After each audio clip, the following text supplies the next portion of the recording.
Welcome everyone, and thank you so much for joining us for another excellent installation of AdFarm's Farm Voice event. This is the third event we've held right here in Kansas City, the crossroads of so much important agricultural innovation. And today we're very excited to bring you a program on decoding on-farm sustainability. This is all about breaking down the buzzwords that sometimes get in the way of productive conversations around sustainability and the environment in agriculture. But before we jump into some excellent and thought-provoking conversations, including our first panel here, who's all ready to go for you, I did want to take a moment to quickly introduce you to our Farm Voice initiative and community, as you just heard a little bit about in that video. So Farm Voice, at its core, is a community of farmers and ranchers all across North America, all different sizes and types of operations that we have curated and have the ability to tap into here at AdFarm to inform our client strategies, to understand what's happening at the farm level, to test our messaging, to understand media consumption habits. They really just inform us of what is happening at the farm, which, as we all know in this room, is the most important perspective we can include in agri-marketing. That's Farm Voice today. It's a community of over 400 farmers and ranchers, but we also have big dreams for Farm Voice in the future, which comes down to really elevating that to a group to speak on behalf of agriculture in policy, in consumer conversations, and on a much larger stage. So we thank you all for joining us for the vision of Farm Voice that it is today, and all that we're very, very excited for it to become. So thank you all for joining us here today at Farm Voice. We've got an afternoon of sustainability and agriculture discussion. You'll hear from 3 different panels today: a producer panel, an industry leadership panel, and the final one about bridging that gap from farm to fork in agriculture. For our first panel of the day here, I would like to welcome these folks sitting here with me. We've got Matt Weeks, our Ag Intel lead at AdFarm, and as many people know, the brains behind much of Ag Intel and Farm Voice. And we also have 2 excellent producers here to share their perspective. We really appreciate them getting off the farm in April, no less, Debbie Lyons-Blythe and Nick Getterman. So with that, I will pass it over to Matt. Thank you very much. Good afternoon, everybody. As Rosie said, I am Matt Weeks. I help to lead our Ag Intel initiative here at AdFarm, and more importantly, I get to be part of today's conversation. As we have hosted this event over the last several years, both here and in Calgary, we get to tackle a few complex issues affecting farmers and the industry as a whole, and today's topic is no less challenging and nuanced. I'm excited for today's discussion, and particularly grateful to Debbie and Nick, who are willing to take time out of their busy day, not to mention right in the middle of planting and breeding season, to share their insights and their experiences with us. Thank you both. If you would, before we get started with questions, Debbie, perhaps to give a quick introduction to yourself and a little bit about you and your farm. Sure. So I'm Debbie Lyons-Blythe, and I'm a cattle rancher in the Flint Hills of Kansas, little town called White City.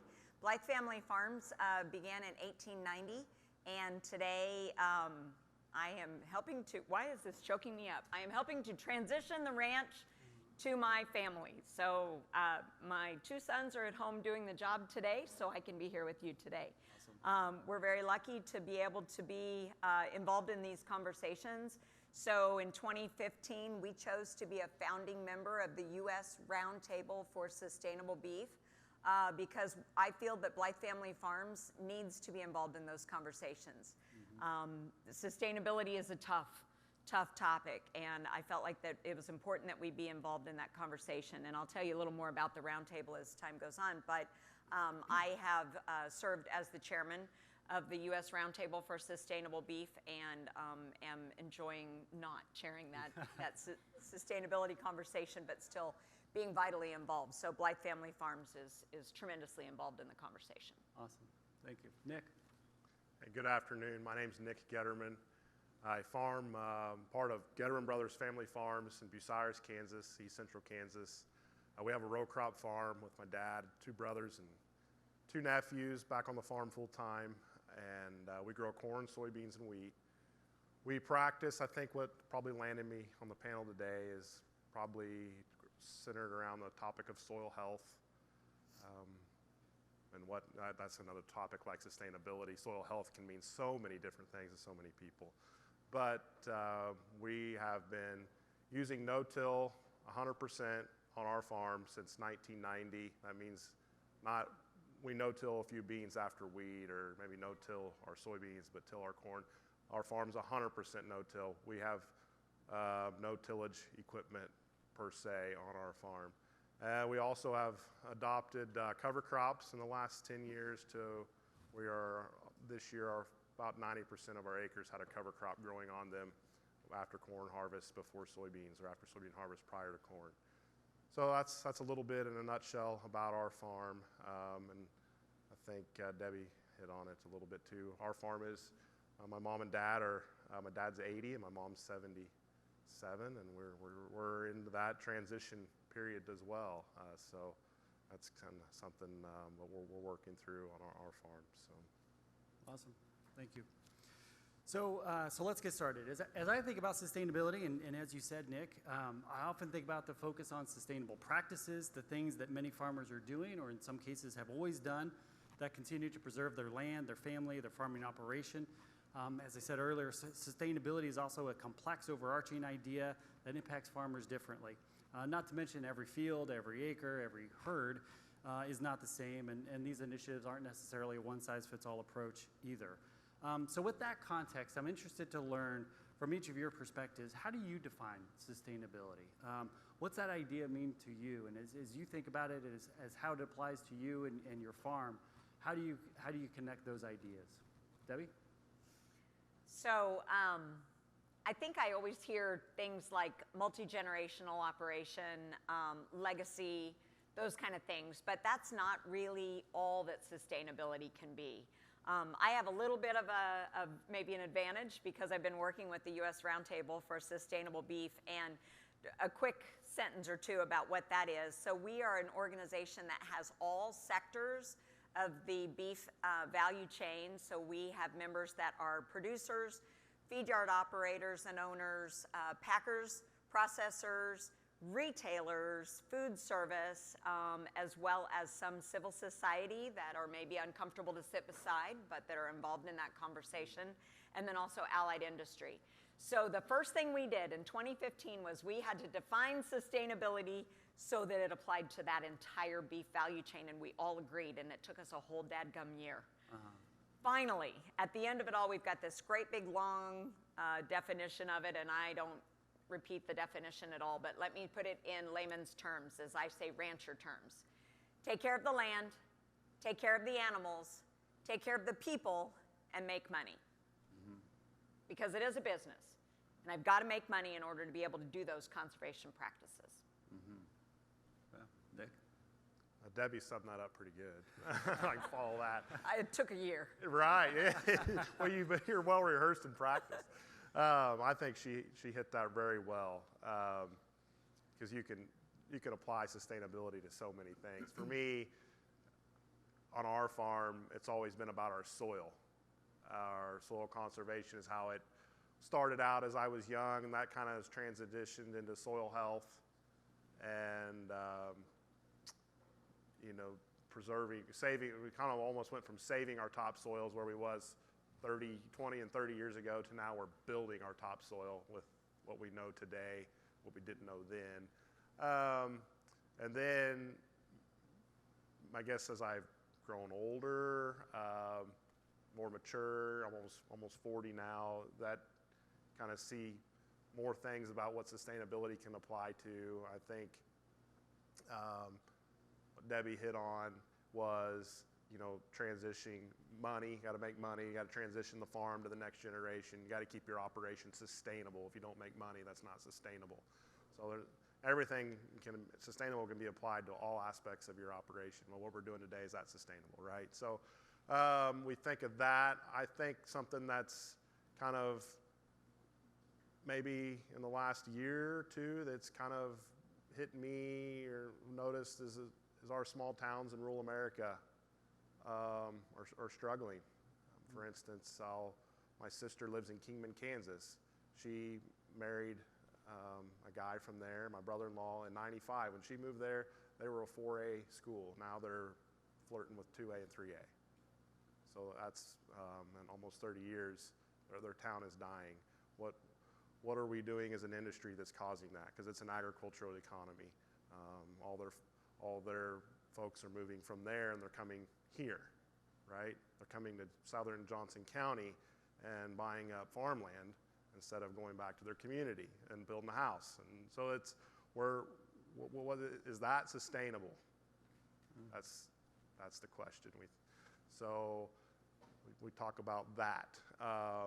Then I think of our supply chain and how we think about. I'm a proponent of exports. Goods, corn and soy exports are good for my business, good for my operation. I also buy vast amounts of phosphate and potash, currently in the form of poultry litter. But when we export corn and soybeans, what are we also exporting? Phosphate and potash, and we import it back. Is that sustainable? Maybe we ought to be thinking about ways of what I've found out in my soil health journey is animal agriculture is great for soil health because of the manure. There's something in manure that you can't get from fertilizer or they can't manufacture in a jug. It's natural. You can't manufacture natural.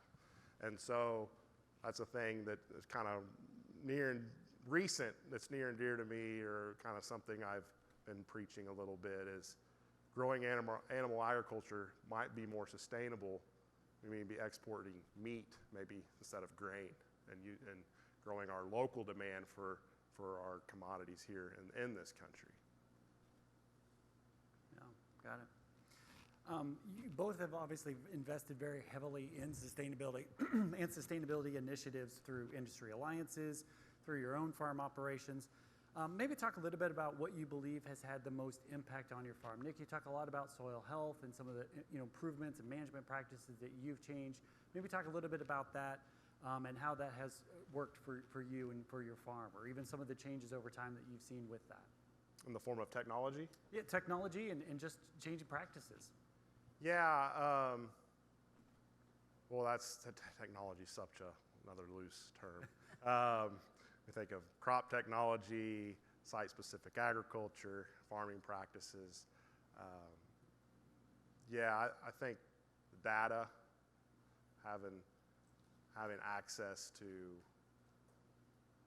I think the data is something I thought 10 years ago, and well, what are we doing with all this data? Why is it so talked about now? Now when everybody's interested in carbon markets, the data is coming real, right? The data that you collect by what you do on your farm and in individual fields, all of a sudden is worth a lot, potentially, when you hear about carbon intensity scores or things of that nature. So, yeah, that's been a good thing from our farm from a record-keeping standpoint. The technology has brought, I can pull my phone out and go back 5 years on what was applied on what date, or what was harvested and what it made, and what it produced. 5 years ago, I can find that in 30 seconds without having to go through a file cabinet. That's been very beneficial. We think of the obvious things, auto steer and section control, and those are all widely adopted things, or GMOs, and that's been widely adopted. Those are all things. I don't know if they've made us more sustainable or not, at times, but those are definitely the data recording is probably one of the most useful things that going forward is going to provide a lot of value to not only our own farm, but to others potentially. Yeah, sure. Debbie, any thoughts? Oh man, get me started. So, I think we are a small crop operation. We just grow mostly crops to feed our cattle. We've been no-till for a long time as well, and we were telling the story about cover cropping, and the way that cover cropping got started is the fact that the best farmer in the community started cover cropping, and we all saw that he actually had a better harvest the year that we had a drought, right? So now everybody's cover cropping. So we got started, and we've been doing quite a few cover cropping, and we're almost 100% no-till as well. You are 100%, we're not quite, but that's pretty vital. But I think the conversation around grass and cattle can be vastly different, right? So the important thing is to keep in mind, cattle do emit methane, We know they do.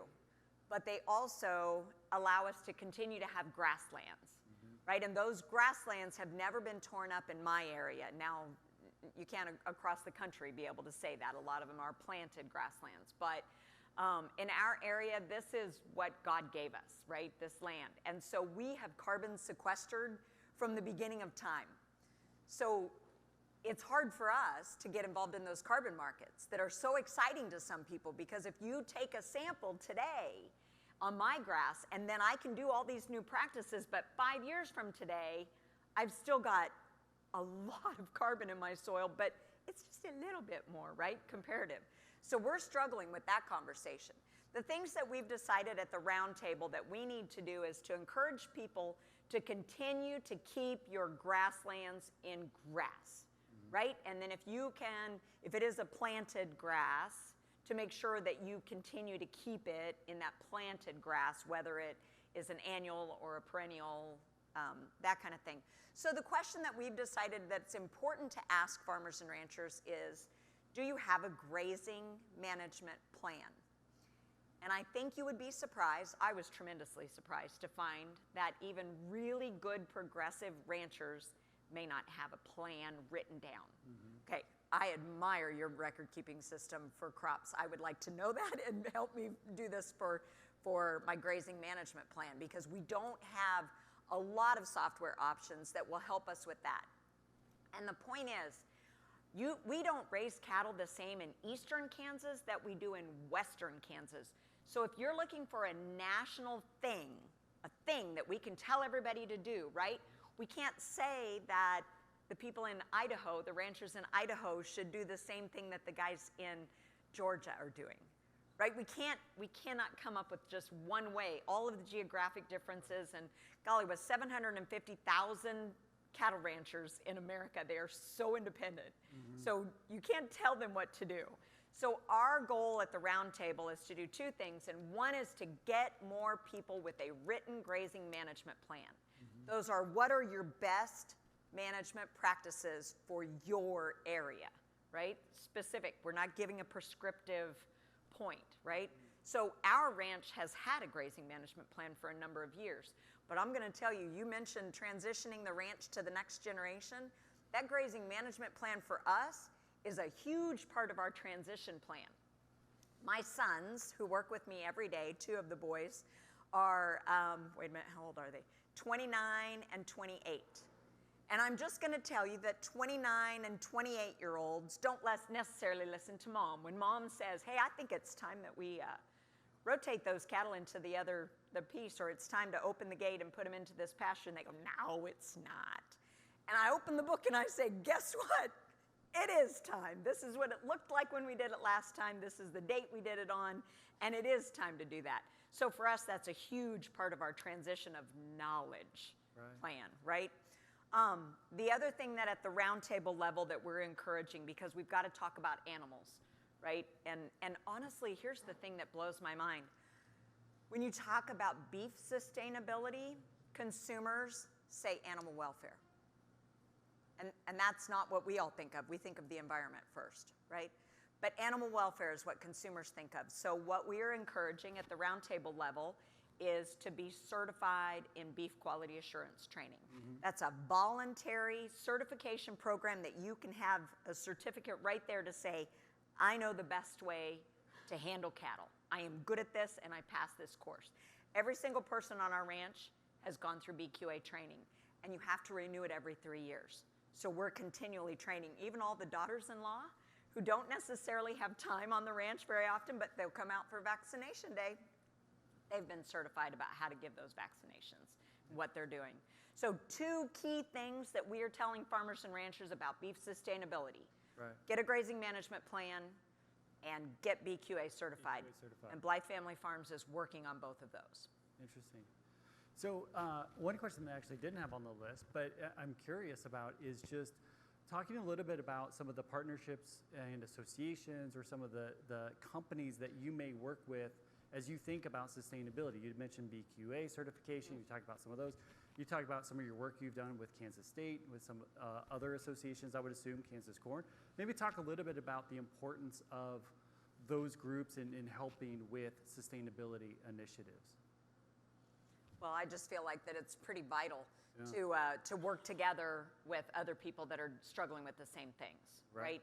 To come to meetings and be able to talk to people that are handling the same issues and the same concerns, but in a different way, in a different part of the country. So I am a member of a number of organizations, and I do attend meetings just for that camaraderie as well as sharing of ideas and all of that kind of thing. I think it's also important that some of those organizations can help you learn how to do those practices and maybe get some cost share money, right? So a little bit of that is important because it's about making money too. Right. So sometimes it's important that we can spread the word that way, but I think it's vitally important to have those connections to organizations that can then have our back. When those conversations come up about sustainability in the legislature, right? I'm a member of a number of organizations that I know are there representing me, taking care of me. For sure. Nick? Yeah, you bet. Always kind of learned over the years, it's not about what you know, it's who you know. So being part of these organizations and networking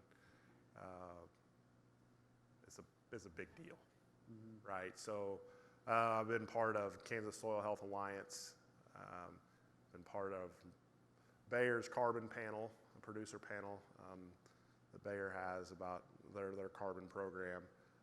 So there's just those are a couple things. And I've been an active member of Farm Bureau over the years, different organizations like that have introduced me to people, whether it be help my business or put me here today on a panel just talking about the top sustainability. So well, that's so important. We think about Debbie hit on carbon a little bit and her position in the Flint Hills and on her ranch where she has the ultimate no-till, ultimate soil health. She has native prairie. That's awesome. That is sustainable. I don't think it even requires much fertilizer, does it? Not a bit, just those cows. Just a match every so often, Yep. right? So that's what that's sustainable, or I don't know what you call that, organic potentially almost. So without having to, it's natural ecosystem. I've come to, when I was a youngster, we'd go down to my sister's, drive through the Flint Hills. She lived down at Kingman, west of Wichita, and we'd drive down through the Flint Hills and drive. I think this is so boring out here. Come to appreciate them. You know, there's so much going on out there that not only are the Flint Hills, they're such a resource, not only to the cattle that are on them, but to our society to learn from, to actually what soil health really is, because humans haven't screwed it up, is what Dr. Teen said, a soil health, or the soils professor from K-State, and he talked about principles of soils. That's what we went out to the Flint Hills one day, and just Manhattan's in the middle of the Flint Hills. He said, humans haven't screwed this up. Well, I'm getting off track here. I'm getting reel myself back in with Debbie talking about how the way carbon markets are drafted today, or the way we're viewing it, is that, well, you got to transition from change of practice.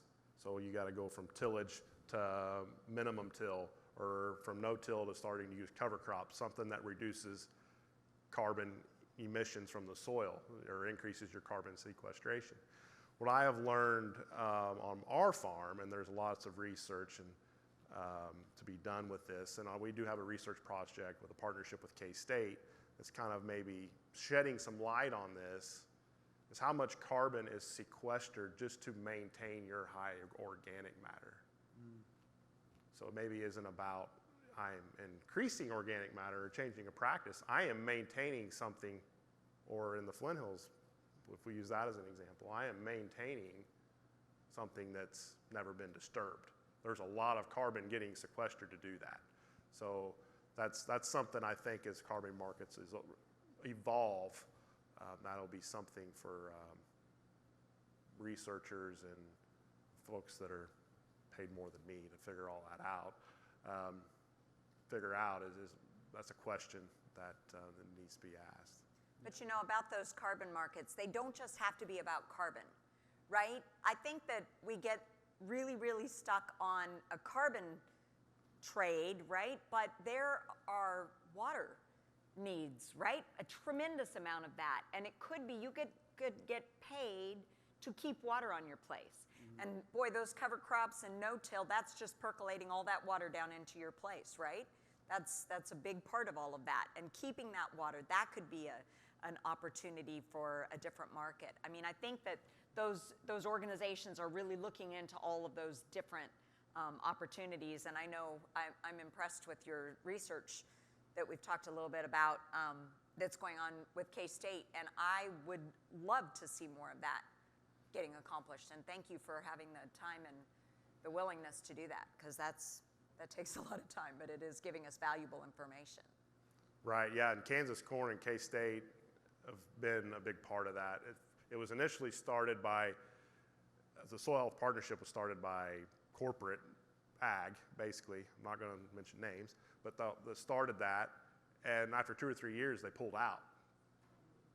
But we've been in it 5 years, and we're just starting to learn through the Soil Health Partnership with this plot we have on our farm with K-State. We're just starting to see things after 5 years. But Kansas Corn and the corn growers in K-State have been in it for the long haul to see that. And so I applaud them and commend them for their staying with that and resilience in doing that. Because sometimes things, everybody wants things to be profitable overnight. Sometimes things aren't. You gotta stick with it a while.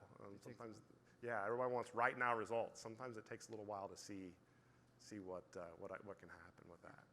Yeah, that's a great segue. So one of the things that came out earlier this month was from McKinsey & Company, which is the oldest and largest of the big three management consultants, and is often focused on sustainability, inclusion, and growth initiatives within companies.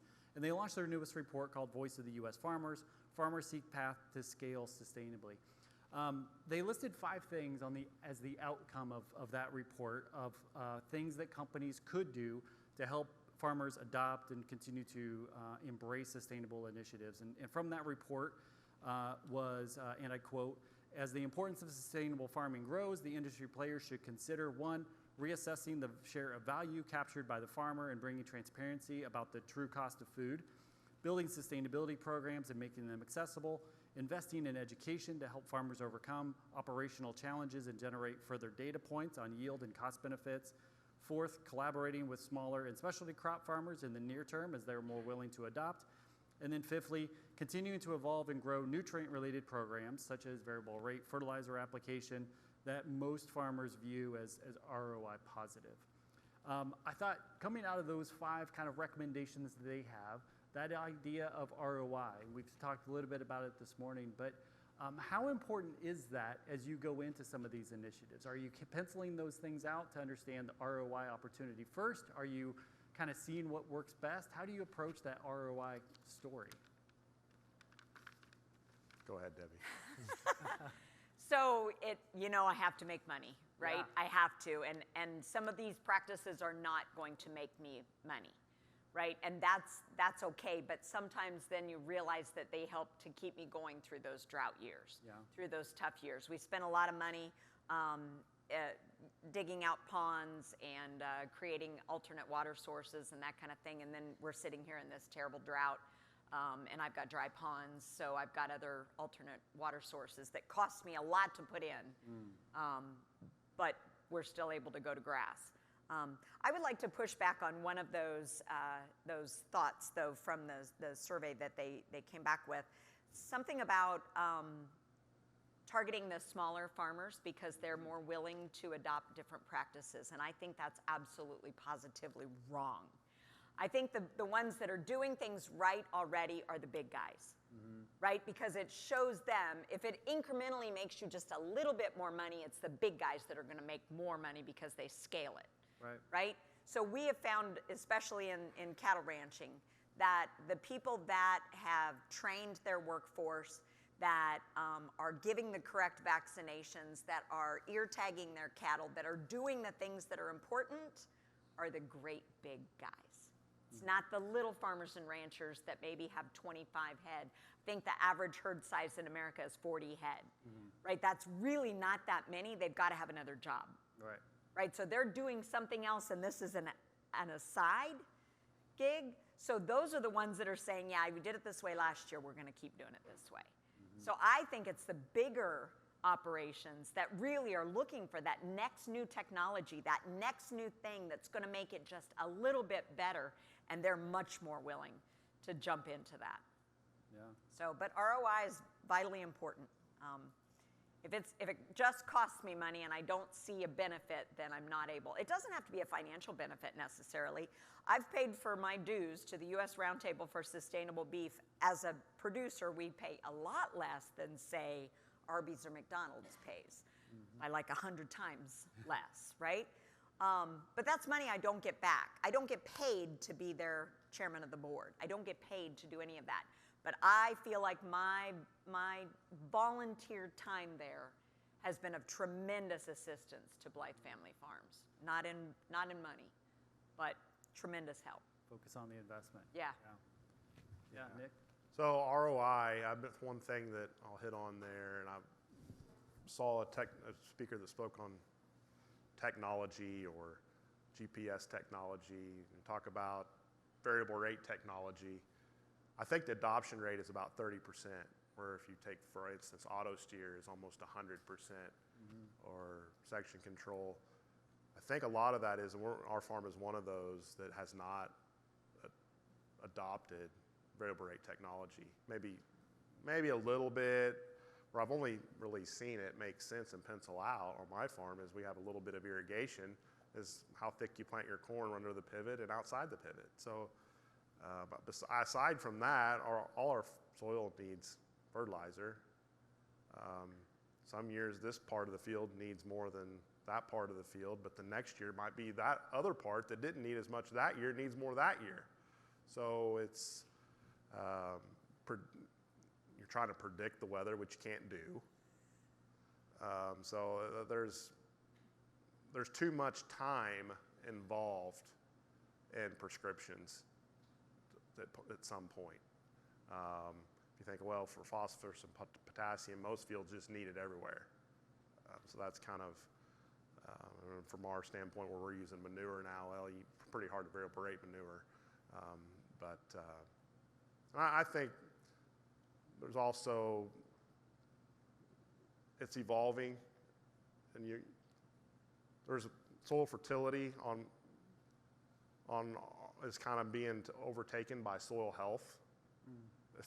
Especially if you're a no-till and cover crop guy, you really not watching your P and K levels as much as you're watching your organic matter and your microbiology. Things like the Haney tests that have come out and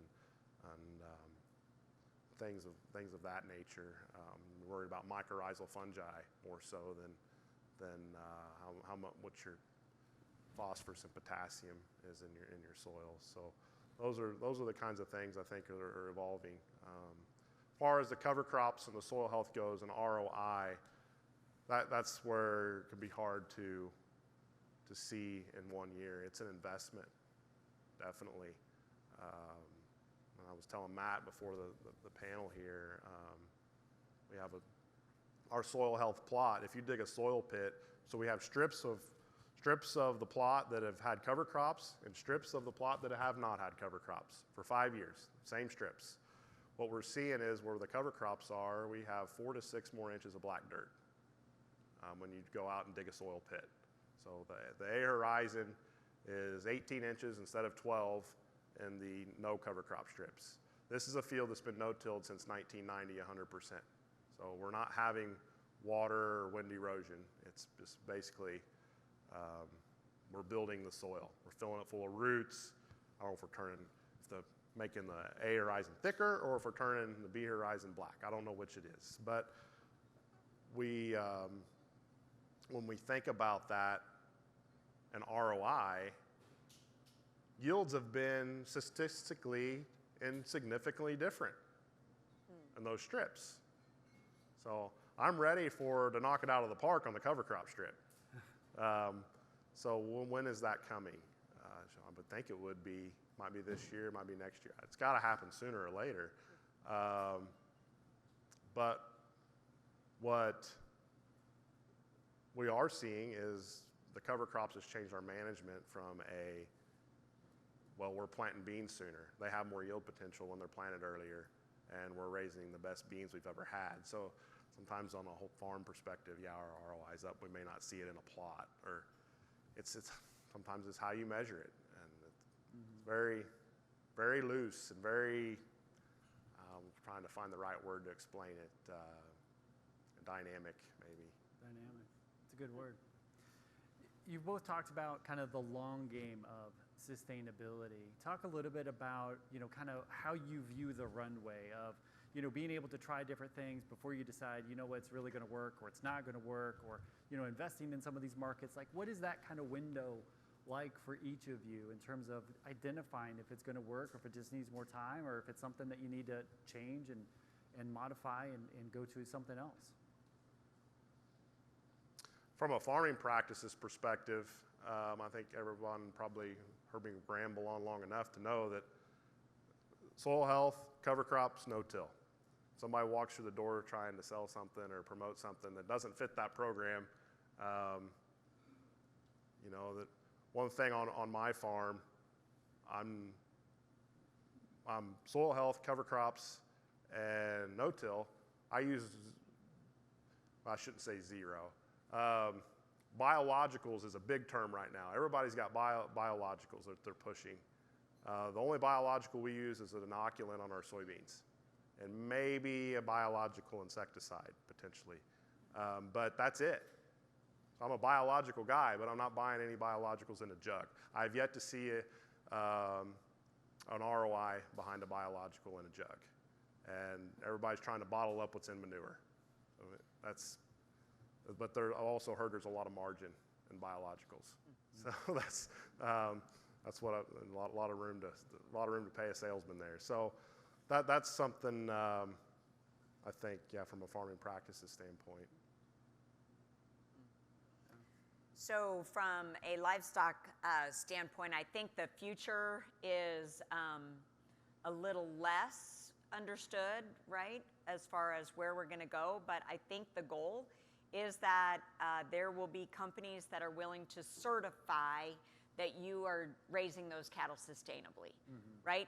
But there's one or two that have already kind of gone through the USDA certification program, but I don't know that I am seeing great big, investments and great big numbers of cattle going through there to really prove that. That's really what the retailers want.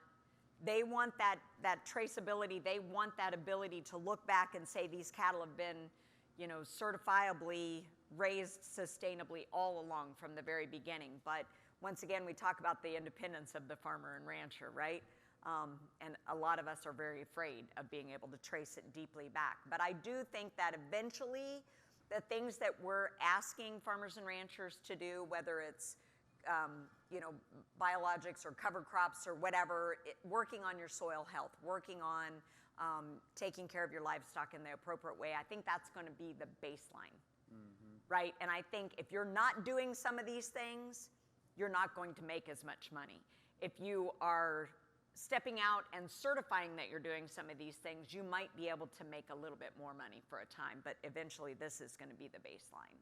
So a lot of those small farmers and ranchers, typically for us, is the small farmers and ranchers that are unwilling to face the fact that climate change is, I don't care what you think of it, it's political and it's being used against us, right? I don't care if you believe in it or not.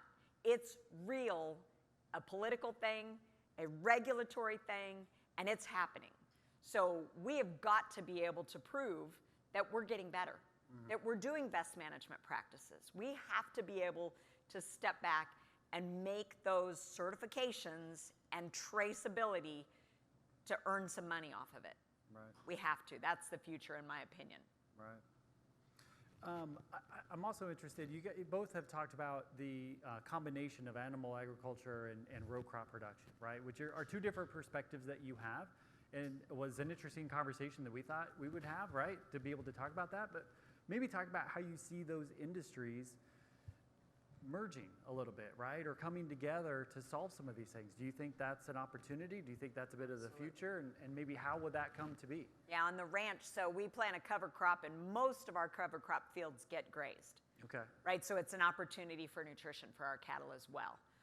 Not all of our cover crop fields, it just depends on what we're doing, but we graze, crop residue, we graze, then cover cropping, we work really hard to let the cow put the manure out there, right?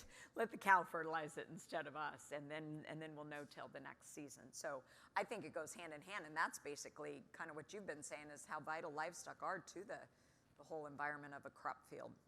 You bet. That's a great question. And Dwayne Beck, he was a soil health advocate before soil health was cool. From South Dakota, talked about letting cattle bale their own hay and spread their own manure. He talked about that 20 years ago. But definitely, yeah, livestock got to be integrated on a row crop farm in some way if you want to increase yields, increase productivity, improve soil health. That's bottom line. That's what's got to happen. That's why I feel very passionately about growing animal agriculture in the U.S. and in the Corn Belt and wherever. I think if you drive to some of the most prominent areas, where they're growing corn and soybeans, there is a big livestock footprint there. One, you got a better corn market, you got manure. It's the circle of life. And I haven't been trained to start a cattle business. I've grown corn and soybeans for 25 years, and I wouldn't know where to begin when I went to the sale barn and bought some cattle and brought them home. So it's kind of hard to. There's an opportunity there, though, on our farm to integrate livestock. We got all these acres that got all this rye out there and a lot of feed. But we have some critters out there, right? And we've done a little bit of that.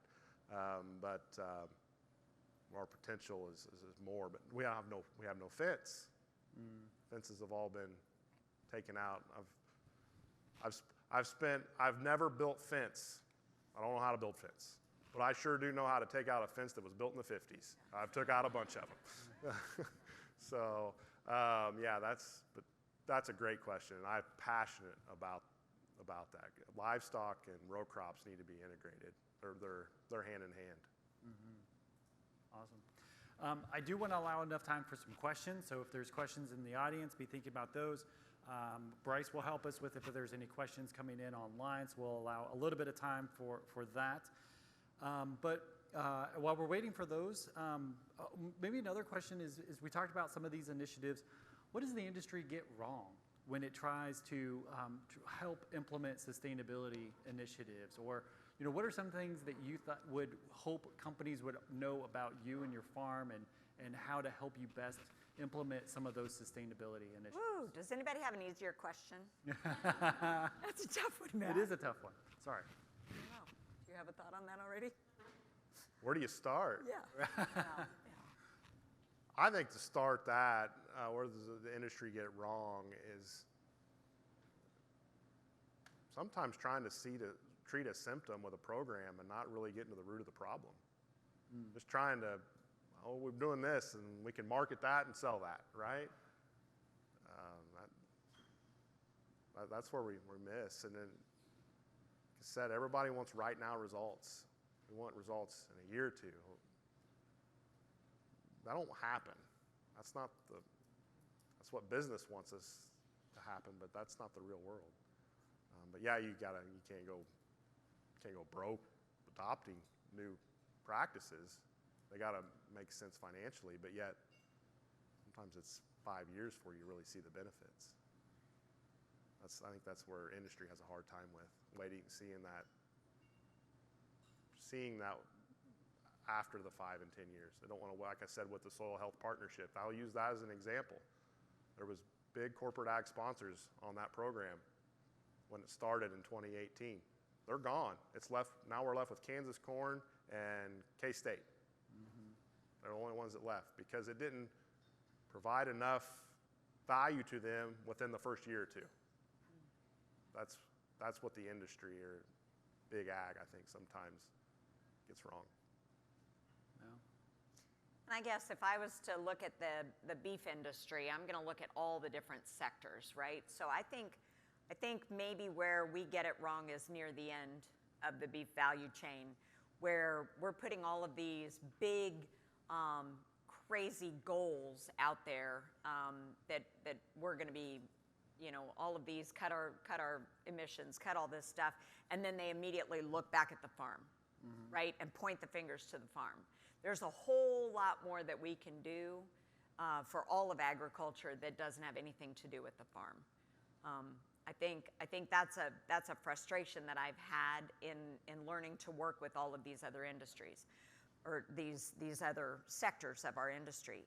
But I have learned one major huge thing from my time on the roundtable, and that is I've learned what pressures they're facing.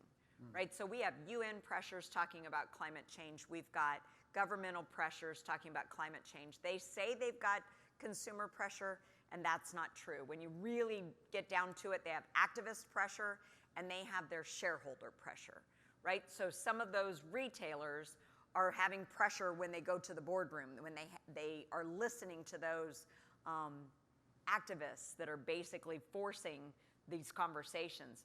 But that doesn't mean they're not real conversations and real pressure, right? So it was an eye-opening experience for me to hear them say, yeah, the consumer isn't coming into McDonald's and saying, I want the sustainable hamburger. No. The activists and the shareholders are saying, we need to be more sustainable, and then they look down straight to the farm. We're skipping all sorts of steps along the way. That's what I think as far as industry-wide. Right. There's a whole lot of steps in that channel. Yeah.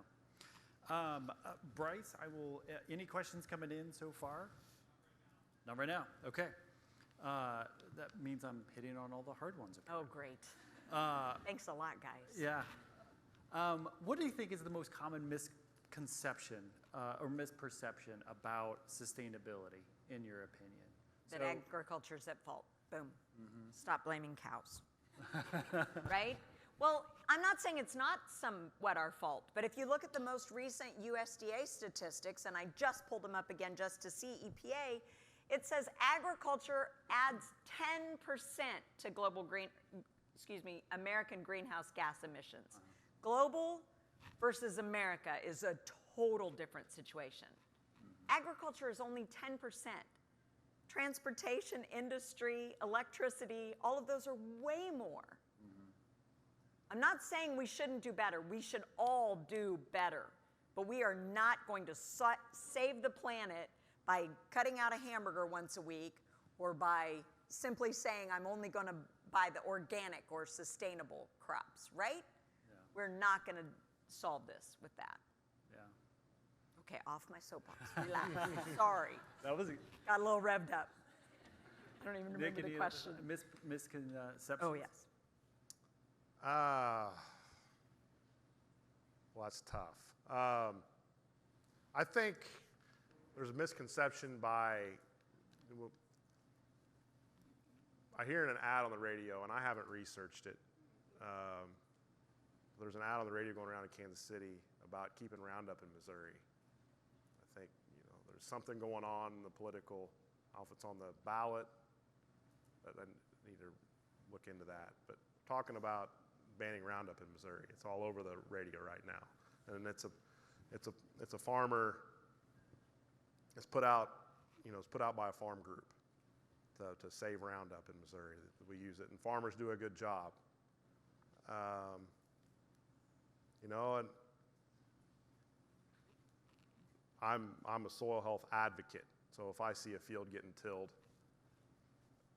for me to say that farmer's doing a good job, that's hard for me to stand. I'm unified with my fellow producer. I have more respect than anything else for the American farmer. But that's tough, right? Because I believe tillage is not a great thing. I've seen what it can do to a soil and what no-till. I'll turn that down.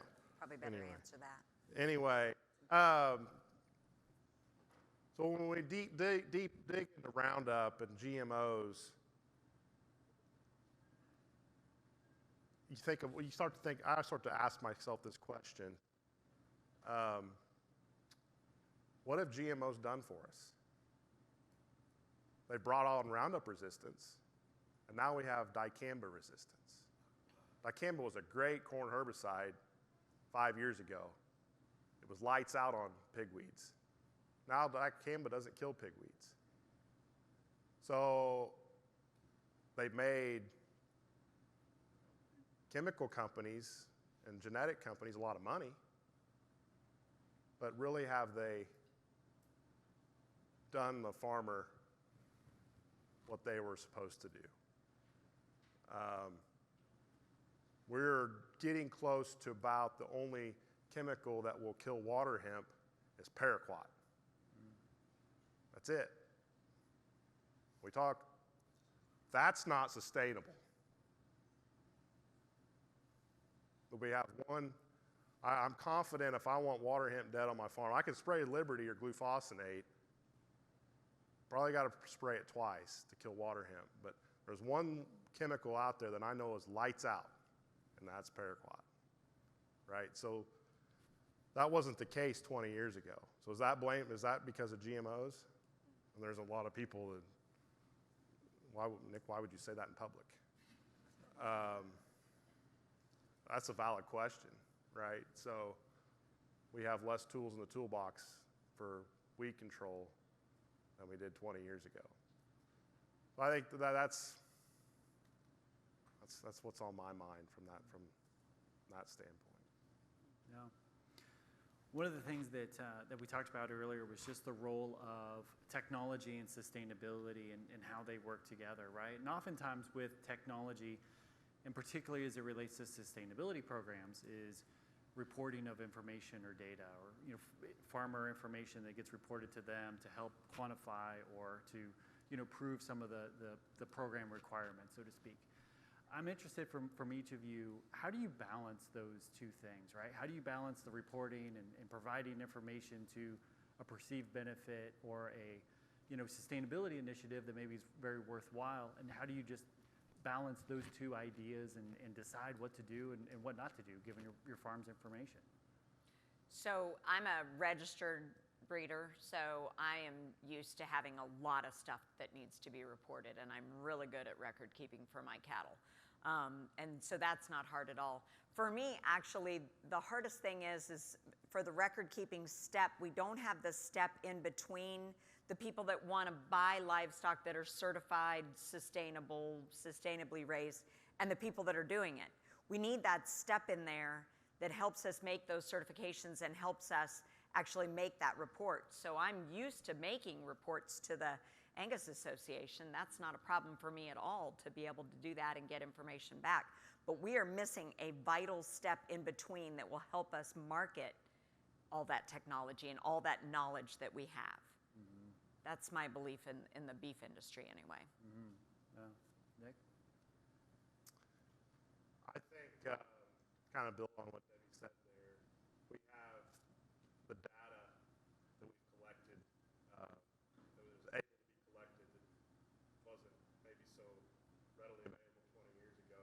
We think about, there we go. We think about... oh, there we don't. We think about,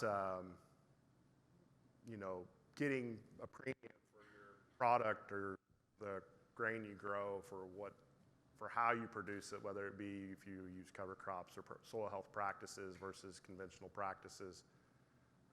Almost this technology we're collecting to basically trace how the crop was grown will allow that potential to get a premium for your crop.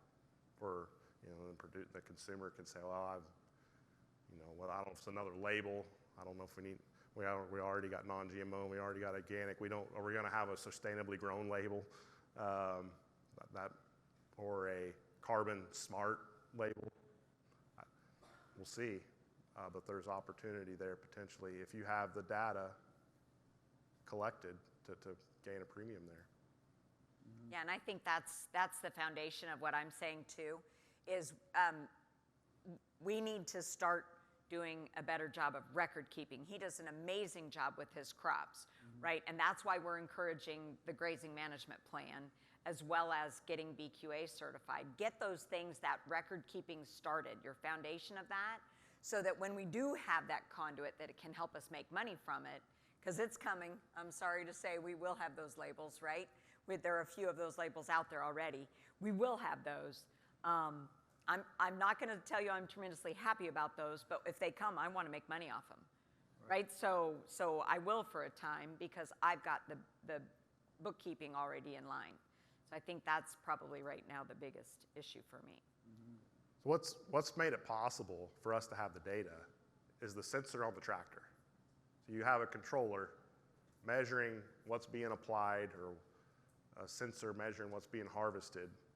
If you have an older piece of machinery that doesn't have that sensor, then you can't collect that data. So from a livestock perspective, cattle don't have a sensor, right? Right. So there's nothing there collecting. Maybe if we put an Apple Watch on them, and then you can start tracking their footsteps, right? And so there's also the EID tags that they've been trying to get adopted for years and years. It's coming now. It's never has taken hold. Maybe it's coming. So USDA is going to force us. So maybe last question for me. I know we're coming down on our time. I'm interested to know, as you think about a number of different initiatives, sustainability and otherwise, where do you generally learn, research? Who do you trust most to get information about sustainability? And even just as you're starting to think about opportunities, technology, practices, what other folks are doing, talk about a little bit of some of the sources and some of the individuals and some of the companies or research and extension groups that you trust most to help learn and uncover some of these new things. Debbie? Gotta think Well, so about I that do one a have minute. people that I talk to. So I've gotten good connections through organizations that I'm members of, as well as connected with scientists who I trust, who have been studying. Now, there are specialties in sustainability, right? Livestock sustainability, specifically beef sustainability. I know at K-State we've got a new people coming in talking specifically about sustainability within the livestock sectors. I trust that information, but I also have to be able to communicate to the consumers, right? So I have been working through the years on a blog and through social media, but more and more now I just through speeches like this, right? From going to consumer groups, hosting tour groups on my place, had a group of chefs come out, just some things like that, to be able to communicate those real facts, but in such a way that it matters to them. Right? And it's hard to differentiate the facts that I like, right, versus the facts that others like. So we've got to be able to communicate between the two of us and figure out what's real, right? So I trust those scientists that I work with and talk to them. Yeah, Debbie kind of answered this, but we talked earlier about it. I go back to my network. We talked about how important it is to be involved with organizations, and probably on our farming operation, there's one guy that my family and I rely on a lot, and that's our crop consultant. He believes in soil health, he believes in no-till. He's been on this journey with us, and he's been working with us for 20 years. He not only comes to our farm, he goes to other farms. But he's independent. He's not selling anything. He's just getting paid per acre to be a resource and another view. And so that's another network part of our, and then so you can always, somebody walks through, says, oh, you spray this and it'll yield 5 bushel more. That's a guy to run that by, right? So that's been a valuable thing for our farm, is having that outside perspective. And not only is he there agronomically, but from a business perspective, you have your accountant, and from a generational perspective, there's lots of good folks out there. We need more of them for trying to transition the farm from one generation to the next. So those are kind of three hit on there, business and agronomics and economics. All you got your marketing help there as well. So those are all things that are valuable. But yeah, it comes back to the network, I think. I think that is awesome, what you just said. And I think that is an example, though, too, of the younger generation, and I'm probably the middle to older generation, right? So my generation and older are more shy about asking advice from a consultant, okay? The younger generation realize that that information is out there. They're ready for more connection, doing a better job, and are willing to jump into technology to do it in different ways. I am really impressed with my boys and how they are very willing to be open to ideas. Heck, we sent them to college on purpose. We said, go learn something and bring it home, right? That was on purpose. And I am thoroughly impressed to hear you say it like that. Yeah, that's cool. Yeah, awesome. Well, this is a conversation that I could have all day long. And you are. Right. It's going to be all That's true. It's going to be all day long. Right. But we won't make you be up here for all day. How to say it that way. But Debbie and Nick, thank you so much for your time. Appreciate your candor, the conversation. Appreciate you taking time out of your busy schedules. I know this is a less than ideal time of year, and thank you both for your sincerity and for joining us today. Please join me in thanking our guests.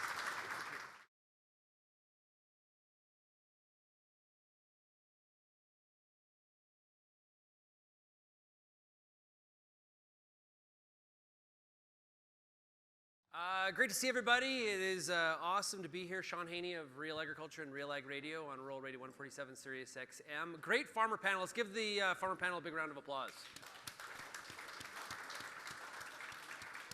So what we're going to do now is we heard that corporations are kind of caught in the middle.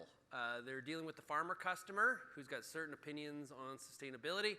Corporations trying to run their business. Obviously, they've got people to answer to, but they're also having to deal with things like activists and shareholders, and they've got a lot of influence, as we heard in the farmer panel, towards what happens from a sustainability initiative standpoint. So what we'll do is we'll introduce the panel and we'll get into it. If you do have any questions, I found out that all you have to do if you are in the room when we get to the Q&A portion is just stand up, and Bryce has got a mic and he'll run it over to you, and let's try to get some questions from the audience here as well. So Carl, introduce yourself and what you do at Nutrien.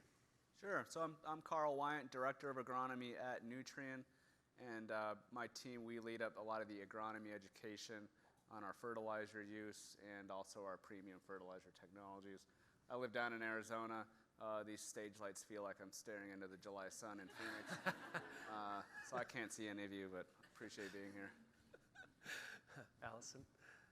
Hi there, I'm Allison Flynn. I lead our value chain and consumer affairs team at Merck Animal Health. So that group is part of our livestock business, which is based here in Kansas City. I am from Iowa. I went to Iowa State for an animal science degree and a veterinary degree, and have been with Merck about 9 years. First leading our public policy and government relations team in Washington, D.C., and now out here in the KC area for about 18 months now. Kind of disappointed there's no Cyclone fans in the audience. They're not hooting and I was hollering. waiting for That was kind of...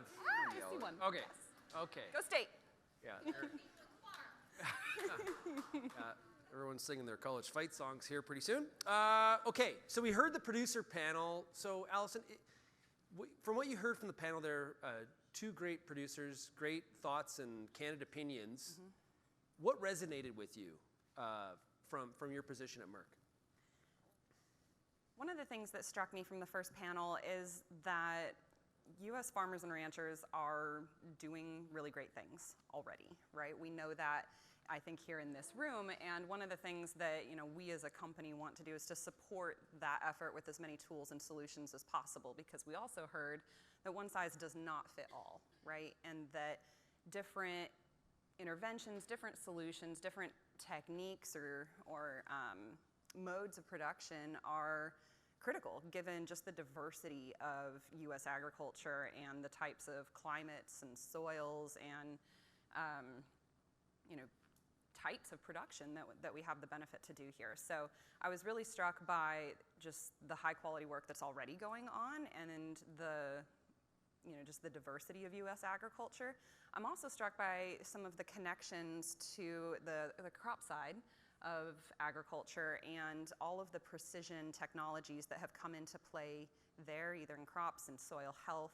And definitely something I'm excited to touch a little bit more on later is how animal health is following in a similar vein, and different types of technologies and monitoring solutions that we have to manage animals as individuals and just get a bit more information about how best to ensure good outcomes. Carl, how about you? Yeah, I think Nick touched on this, the relationship piece of the business and that need for trust and good advice. Someone to bounce ideas off of, like, hey, what do you think of this product? What do you think of this practice? And I think having that relationship moving forward is going to be so important, especially as we kind of move into this part of the business where we've got a lot more folks saying, hey, do this, do that, with maybe not the necessary experience in order to pull it off, right? And I think that really putting a premium on that trusted relationship is going to, I think, just become that so much more important. And that's one reason why Nutrien has our agronomists, is that we're out trying to help out and give good advice and read all the science papers that are coming out and hopefully not nerd people out too much at the meeting, but just try to say, hey, here's what I think, and here's how I think we should move forward. So when I think back to many of the angry emails that I get on a weekly basis from audience members, a lot of times when we talk about sustainability, it has to do with people arguing about the definition of sustainability. And in particular, that's something I think, farmers are very much engaging in sustainable practices, but they take issue with the definition and how you do that. From your perspective, Carl, how do you define sustainability? Yeah, I think the intersection with soil health, that's a big one for me. Like, how do we make every acre as optimally productive as possible? And that comes with nutrient management plans, that comes with emphasizing soil health, making sure you have the right genetics on the farm. And I think even more and more we're seeing where there's some asks of greenhouse gas reductions on those farms and how to measure that. So I haven't really given you a definition, but that's by design of my answers, because every grower has a different challenge. The growers that are in Yuma, Arizona, producing salad in January so we can try to be healthy after a New Year's resolution starts, they've got a different set of what sustainability means to them compared to, say, to someone in this part of the country. And I think having some of that flexibility and maybe some goals to align around would maybe be a better way to jump into that space, instead of trying to conform to some dictionary. So I think it's a challenge for governments when they're coming with policies and regulations around this topic, but I think it's also difficult for corporations because there is so much variability and diversity in the industry, whether it's one side of Kansas to the other, like we just heard, or eastern versus western seaboard and everywhere in between. Like when you think about the aviation industry, right? There's X amount of airlines. We can probably name most of them, and their challenges are all really the same. And so it's easier to come up with regulations to deal with that sector. In our sector, when it comes to sustainability, in some ways our greatest asset is the diversity and the variability of the industry, but when it comes to talking about an issue like sustainability, it means a lot of different things to a lot of different people, Allison. Yeah, it really does. And I think that's one of the reasons that a check-the-box approach is not maybe the best plan, right? And that outcomes-based, whether it's policy, whether it's practice, outcomes-based modes of sustainable production, whatever that means for our immensely diverse and unique landscape, is really the thing to focus on. I would say from an animal health perspective, I don't know if you're familiar with the concept of One Health, but it's really about healthy people, healthy animals, healthy environment. And so we know that all of those things are inextricably linked with one another, and that a healthy animal contributes to a sustainable food system and to a sustainable environment. And that's what we are really invested in supporting in livestock animal agriculture, is healthier animals, better outcomes, improved animal welfare outcomes, so that we are contributing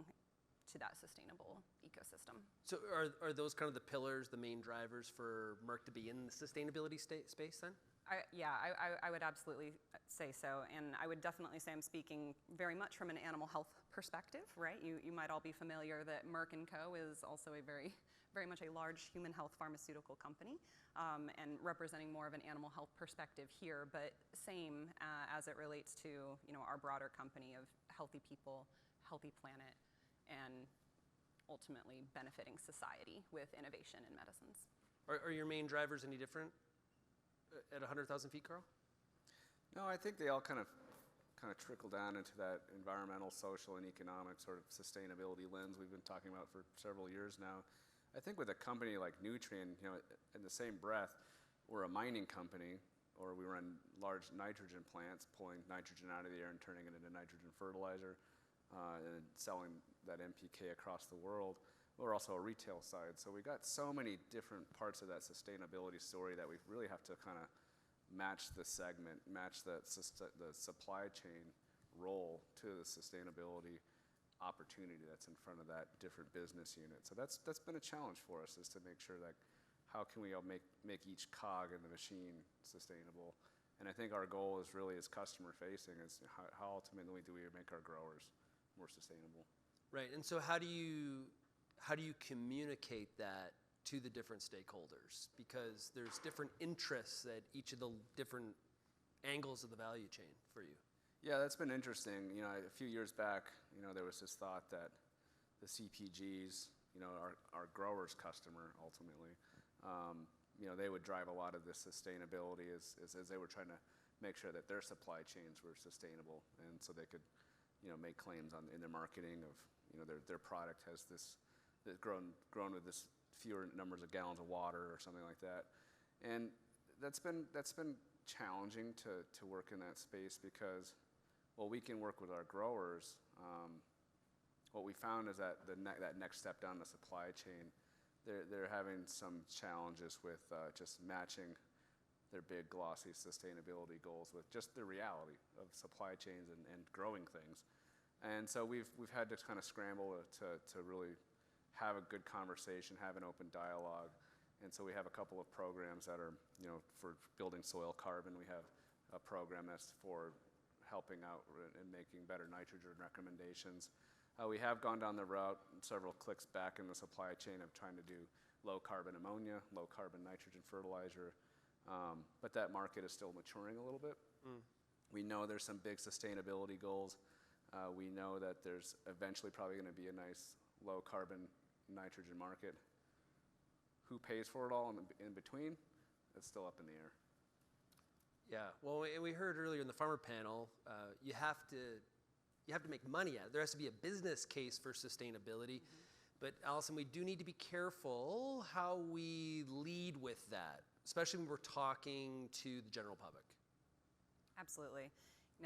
Sustainability initiatives have to be good business, right? Otherwise, you won't be able to make that long-term impact that we're talking about. And that's one of the things I think we heard in the first panel, is that some of the things that we're trying to figure out, either new ways of operating, or new ways of innovating, new ways of packaging, whatever it might be on a corporate side, we will not probably see instantaneous quarter-to-quarter type returns on those initiatives, but you have to stay invested for the long haul in not just this aspect of your business, but in everything that you do. So sustainability initiatives are absolutely integrated into how we measure ourselves as a company, how our customers expect us to behave. And just even given the size and scale of a corporation like ours, there is absolutely an expectation and a responsibility to leave an industry better than we found it. We need to innovate in a net positive manner to ensure better outcomes for animal health, better outcomes for patients. Do you think that you're as patient, like we heard earlier about, committed, didn't see a quick return, out. And he wasn't speaking specifically about you or Merck, but just yeah. Deep breath, we're okay. But do you know what I mean? What are those timelines? You know, I think the nature of innovation is experimentation. So I also think it's inappropriate to assume that everything you try is going to be successful and that it's all just going to work, that you had the best idea the first time and you nailed it and now you're done. No, of course not. There's going to be things that really go well and you're saying, you know what, this absolutely hit all of the targets we were looking to hit. For example, even changing up the way that we're managing our production of biologicals or vaccines, we're trying to optimize that system in such a way that you use less water, so that you're running less cleaning cycles, so that you're better managing your water at your manufacturing sites, as an example. That type of thing makes not only good sustainability sense, but it makes very perfect logical business sense. But you need the time and the space and the commitment to take on these initiatives and make these types of changes, and especially in large corporations, they're not going to be very fast, right? So that's one area that we've certainly been successful. Looking more outwardly, we also want to stay very invested in businesses that we really believe in. So we acquired a company called Biomark that was founded in the Pacific Northwest. They're in Idaho. And they have a huge conservation component to the technology that they develop. So there's pit tags, or little RFID, tiny little tags, like size of a grain of rice, that are used in hatcheries for wild fish population conservation. And whenever hydropower is being put in some of those river systems in the Pacific Northwest, you also have to ensure that you can have good fish passage to return to spawning sites. And so we have this company, this business as part of our group that utilizes animal identification, which is something we're very invested in, for conservation that is really important to the ecosystems and the biodiversity of the land in that part of the country. So there's just all kinds of really interesting things that we can be doing that maybe aren't always out at the forefront, but that we continue to invest in, because not only is it the right thing to do, but it delivers great outcomes. Yeah. Carl, when we're trying to, proof of concept when it comes to sustainable practices, things that, Nutrien may be recommending or looking at, in a cropping system, I almost feel like it's more difficult than, say, in a livestock operation. Certain kinds of livestock, because you're doing it once a year. You're, like in a poultry operation, you're turning over inventory much faster. At a dairy, you've got the daily output that you're, as a measurement. In a cropping system, and you're also outside, and you've got the elements. And weather can be, it is variable. That's a challenge in terms of trying to prove concepts. I think we got to think about our brains for just a second here. And all of us are sort of wired to want things right now with like a big return, right? And if you want to watch something go very slowly, like watch your soil health change. Like it takes years. And It's like watching a tree grow. It's incremental, right? And so like I could totally see why people see these little changes year over year and they're like, oh, it's not fast enough, let's do something else. And that's something we have to deal with. It's like we got to deal with our own hardwired psychology when it comes to sustainability, because it is all about the incremental change and changing practices, experimenting, and dealing with these cropping systems that they're wide open experiments, right? They're not these closed experiments on a bench top. They're in the elements. They're subject to a lot of things that are outside of your control, and really kind of pinning down some good metrics that you're going to keep an eye on over time, and making that commitment. And not sort of turning as soon as 2 years from now. That's been a big part of that sustainability commitment, not just on the farm side, but Nutrien's in a position to make those changes at our mining sites, where we try to save water through our operation. It makes good business sense, and we can have more waters in the streams and lakes nearby as a result. So it just, if every piece is committed to continuous improvement, I think that's a story worth telling. And maybe that report comes out every 5 years, because that's how long it takes to see that measurable change, as opposed to like the tiny chapter by chapter kind of approach we've had in these corporate sort of sustainability reports. You've both mentioned water. Is that really like when we talk about sustainability, is water management, water conservation, even more so maybe than soil, is water really where a lot of the wins are and you're focused on? I mean, I would consider it an and, right? Water and everything else, right? But it's a very important resource to manage. There's a lot of innovation in technology in, we think about it from a perspective of our manufacturing or R&D sites and how we can be as responsible as possible in the use of water in those facilities. But thinking back to the previous panel, water came up again as being something that's really important to focus on, and it would be nice to be, have programs that are just as focused on that as soil health and some of these other things we've been talking about. So water conservation is really important and something that is a must do. It's a critical resource for our future. Earlier, when we had chatted briefly on Friday, we had talked about the influence of different stakeholders on what sustainability looks like. The farmer panel, they talked about activists, they talked about consumers, and mentioned Wall Street. Wall Street, massive driver of what's happening with sustainability. What kind of influence or role does Wall Street play in what corporate sustainability initiatives look like, and what some of those targets that they're putting on the wall look like? You want to talk about that one? Yeah, the term ESG was thrown around a lot last year, and I know it sounds like some food ingredient, but it's not. These ESG reports, and that was definitely coming from some folks on the Wall Street side of, hey, big corporation, what's your ESG goals? Are you hitting them? I haven't heard as much buzz about it here in 2024 as last year, but I think it does kind of underscore this role of the investors in sustainability plans. I think they are, one of their concerns is losing that social license to operate. So being a good steward, taking care of the resources, whether you're at the mine or the plant or all the way to the farm field, I think it makes a lot of good business sense.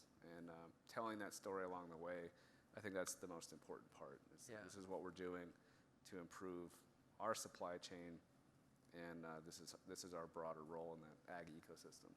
And the goals or suggested tactics that a corporation may take, they may not align for Wall Street with, say, the producer. Like, for example, we're gonna make sure all of our field staff are driving electric vehicles, right? Because we're done with gas-powered vehicles. Allison, I don't know about you, but I wouldn't want to show up at a ranch in Texas with maybe my Tesla and say, hey, let's talk about your animal health situation.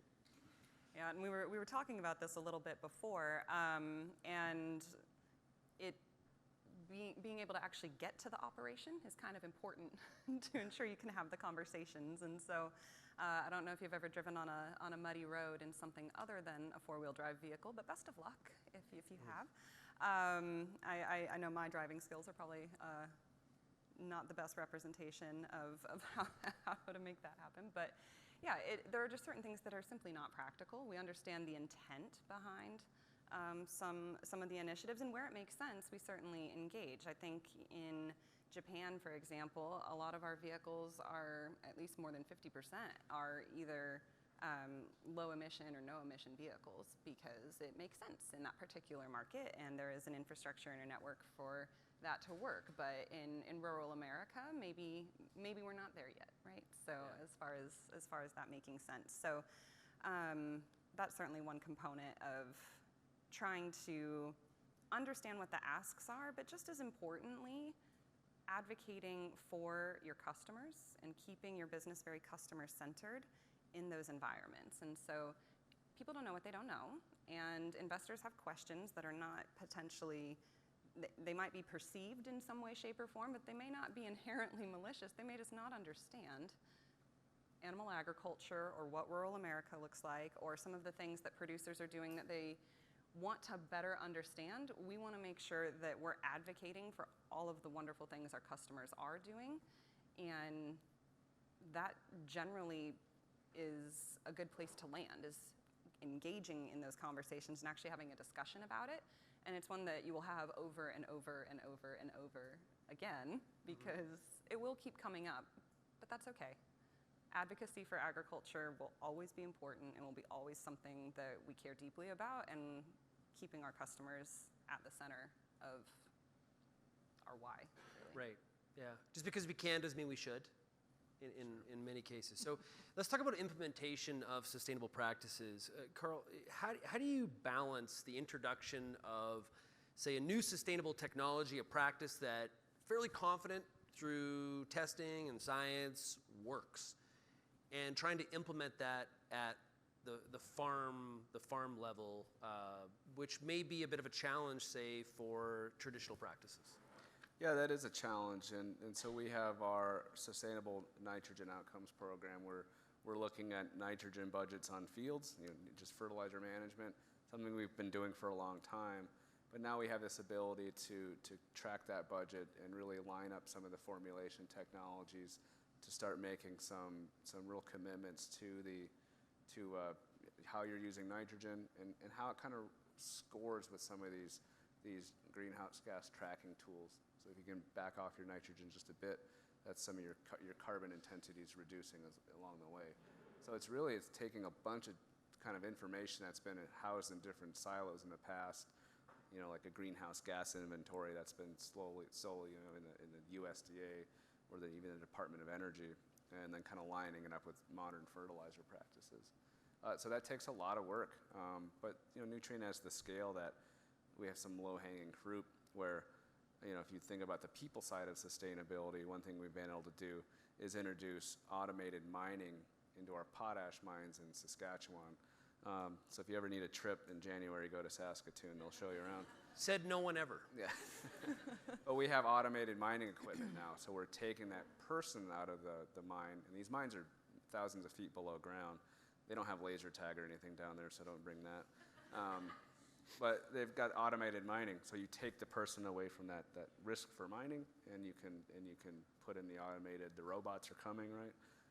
And so we've made some easier, low-hanging fruit investments that make sense now. That human brain psychology piece, while we work out the scalability to the grower side. So in that example you gave of the robot miner. There's also, I would imagine, a side benefit of that, which similar to when a dairy producer installs a robotic milker in their dairy operation. Obviously, they don't have to do the milking anymore. The robot does it, but it is also the secondary function is the data that they get off of that robot. Sure. That allows them to make better management decisions. That would be the case in the robotic miner as well? Yeah, you can track your ore rates coming off the belts and things like that. And we haven't removed the humans totally from it. They just work remote now. The role's different. Yeah, they're operating with controls from an office, probably not in Hawaii, but nearby. And so they're still controlling it. They're making sure the human element's there in the decision making, but really taking some of that risk away from underground soft rock mining that's there. So Allison, from a farm gate perspective, what are some of the keys to implementation of new sustainable practices or technology from your viewpoint? I think there's a few ways we can look at sustainability. I've talked a little bit about how a healthy animal is more sustainable, right? So some of these practices we're already doing. We're vaccinating and utilizing prevention tools. You can use deworming treatments or parasite treatments to reduce overall burden of disease, and those animals are going to have more productive lives. They're going to have overall better welfare states, and ultimately that minimizes stress and produces better outcomes overall. So a lot of our traditional health interventions are certainly things that we have been doing for a long time, and we'll continue to innovate new methodologies for doing that. The previous panel mentioned animal welfare. That's another thing we look at is can we apply vaccines differently? Maybe a nasal presentation where it's a spray and you remove needles from the application, or other things like that. So how do we apply vaccines? So there's a lot of different ways to innovate around health products. One of the other things that we've certainly spent a lot of time and energy on over the past several years in moving into more technology and data businesses. So animal identification was also mentioned, and how do we ensure that the utilization of those tools is delivering value for our customers, for producers, for veterinarians, because you're not going to start delivering for, the retailer because they say we want to see more about the supply chain. No one's going to be collecting data for them. Yeah. Right? That is not the goal or the purpose, right? The important thing in the use of technology is that it's benefiting the operation. It's benefiting the outcomes for the animals, and managing them as a group, right? From an overall production health perspective is important and great. And then also utilizing technologies to manage them more as individuals, whether that's identification. We also have monitoring devices. So dairy cattle, for example, can either wear collars or ear tags that are measuring their movement, their rumination, some of their various, we call cow states, and getting us more 24/7 information, because we know that the more you measure, the more you can set goals for how you might want to modify or further improve your production practices. And one of the things that a lot of our customers are telling us about that technology in particular is it allows them to deploy their labor in a smarter fashion, a more efficient way, because farm labor is such a challenge across operations. And so they say, no, we still have all of our people and our labor, but we're making sure that they're spending their time on the most high value thing that they can be doing. Which is ultimately delivering better animal care, and they're getting better production outcomes as well. So a lot of these tools are, being developed to, as I was mentioning with the precision agriculture, kind of precision animal agriculture, allowing, more tailoring of approaches, because production systems are so different. But both, in that example, that approach though is the practical business sense of it. It's not leading with ideological, thou shall do this. If you want to be a progressive grower, you want to be a sustainable grower, you have to do these things. Those are two totally different ways of justifying the practice. Absolutely. I mean, in coming back to that idea of being very customer-centric, we absolutely utilize a mindset, a methodology of when we're on an operation with our producer customers or with our veterinarians. Step one, listen. Listen first. Because assuming that you know best is a surefire way to lose your customer, number one.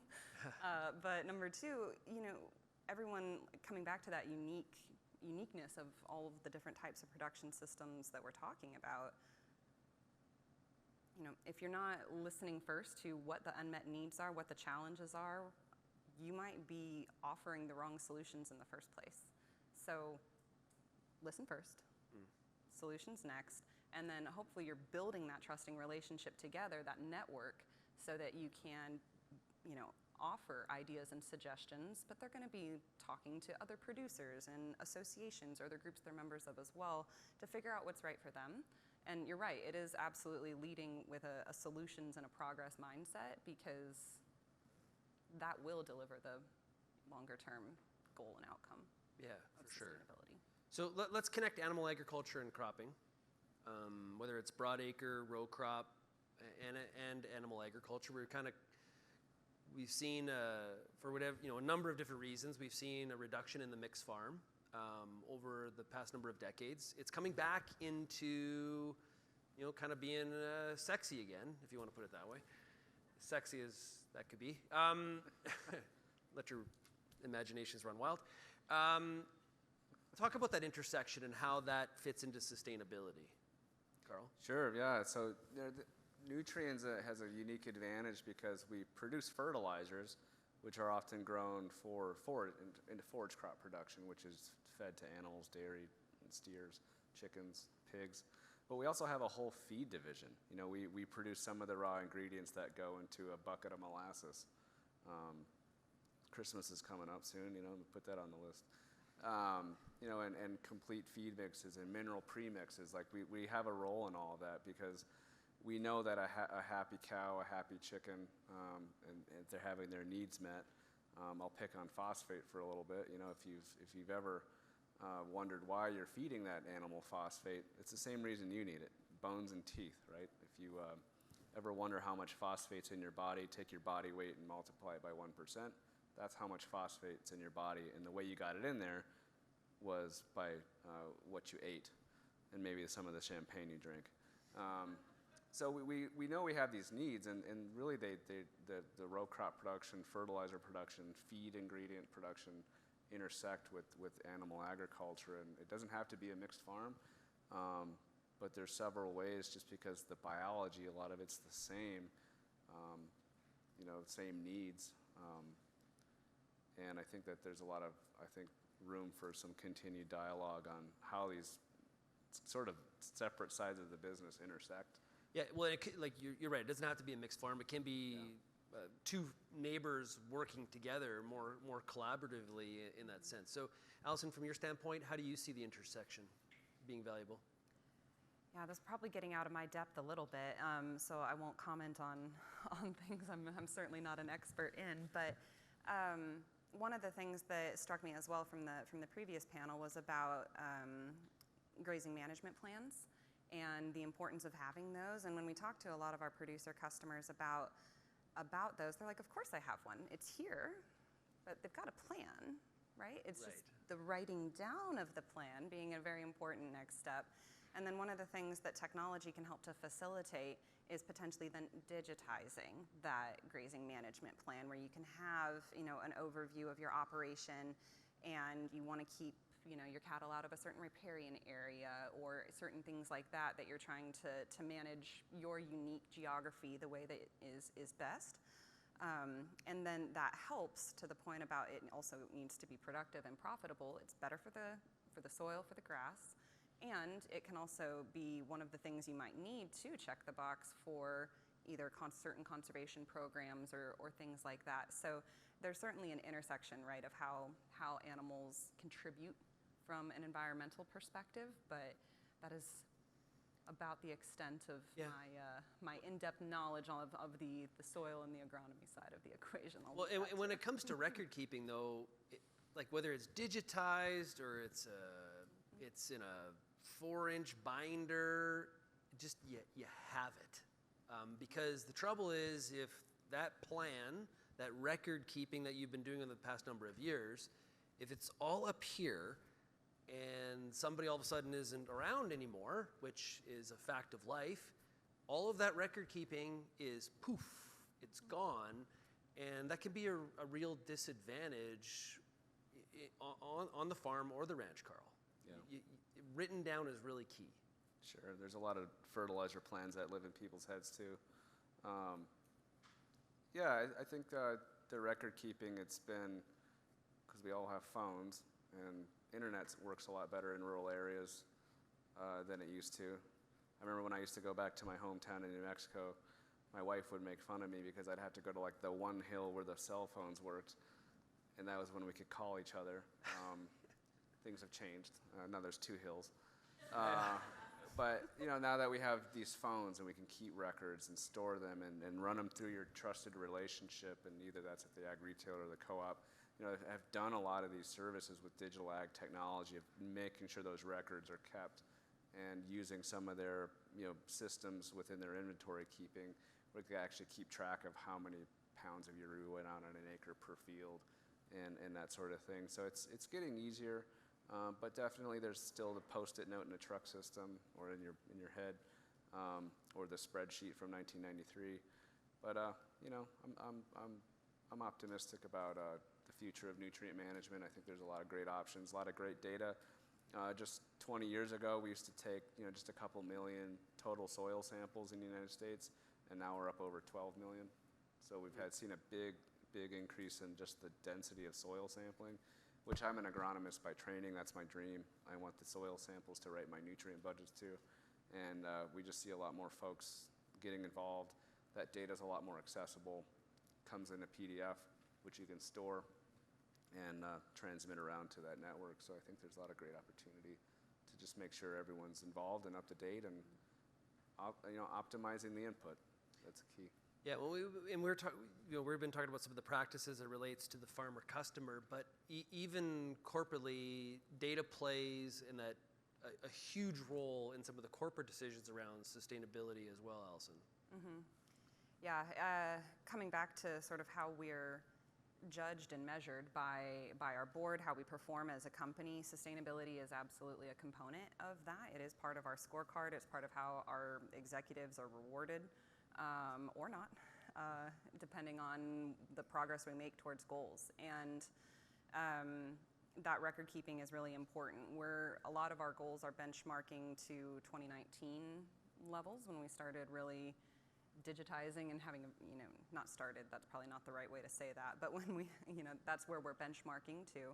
And we've made commitments around renewable energy usage, or we talked about the water in our manufacturing facilities. Zero waste to landfill is another goal we have of a lot of our sites, either by 2025 or 2030, depending on what kind of goal we're talking about. And so because we're a publicly traded company, there are reporting standards that we absolutely have to adhere to, and there are entire teams and divisions focused on the data collection for an organization as large as ours of something like 70,000-ish employees worldwide. If you're talking our total company, animal health is about 10% of that. And as you can imagine, it's no small task to manage and monitor all of those things, and so we can also respect that data collection and data interpretation, data management is something that is not easy and is something that we need to continue to improve upon, make easier to do. But yeah, it's absolutely part of how we're measured as a company, and there are all types of things that we're collecting based on what we need to report as a business. And we've been doing it for a long time, but the formatting has maybe changed depending on really what either Wall Street is looking for, or I know UN organizations were mentioned previously, but with the Sustainable Development Goals, Global Reporting Initiative, some of those things, just making sure people can understand what we're working towards.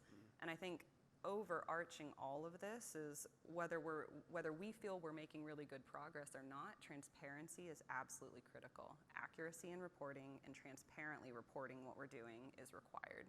It's expected of us. Well, Carl, you mentioned that ESG was like, everyone's throwing it around, and we're doing this goal, we're doing that goal, and by 2035 we're doing this, and 2050 we're doing that. Things have changed in kind of 12 months, and there's a lot more entities paying attention to ensure that corporations are not greenwashing. Sure. Right? Because there is major consequences to that too. That's definitely a trend that has happened in the last 12 months, is more attention to that. Sure, yeah. Yeah, I don't know what the buzzword is for 2024 yet. I don't know if anyone's taking bets in here, but give me your scoop. Yeah, I think there's been some focused conversation on that greenwashing piece, and I think that's where data transparency, like you said, is like here's the cards, here's what we're doing well, here's what needs work. Here maybe is projects that got withdrawn because they were not very feasible, and that not out of the scope of our business long term. So I think there's been some maturation in this conversation, and I think one piece that the fertilizer side needs to tell, and this story that as agronomists and growers need to tell is, if you think about sustainability, one piece we are working on, if you just Google on your phone, average corn yield by year in the United States, you just see it skyrocket, for the last 50 years. And that's a sustainability story, right? Like getting our acres to work that much harder, and that's called sustainable intensification now. I don't know if it had a buzzword back in the 60s. I wasn't alive yet. But I think that's a story to say, here's the journey we've been on, optimizing inputs, making sure that our land, which is a finite supply, is functioning optimally so we can feed the world. Well, I heard a new phrase. Well, I think it was new. It was kind of new to me, but Allison and I were talking about this during coffee. Nature positive. Yeah. Sounds very I heard one. happy. Rational sustainability. Rational sustainability. I had to look it all up because I went to Arizona State. make a bingo card. Yeah. Bingo card? All the new terms we hear. Yeah.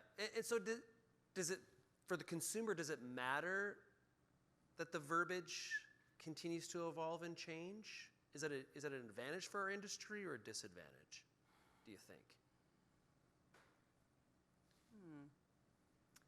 I'm not sure if it's an advantage or a disadvantage, or what consumers think they want or believe. I think it's quite possible that there's a lot of imagery in the minds of consumers about what farming should look and feel like in their minds or in their psychology, and it just, we've told this. Our industry has been telling the story for a long time about just how removed most consumers are from agriculture, right? Just with the number of people that are actually involved day to day in production. So I think whatever it's called, I would say that there is an expectation that companies operate responsibly, and that over and over in any of the research we do on consumer behavior, and especially when it comes to purchasing animal protein, that they want to feel really good about their choices. Most US consumers eat some form of animal protein, whether meat or seafood, consistently, at least once a week. And if not much more than that, if you're me and it's grilling season.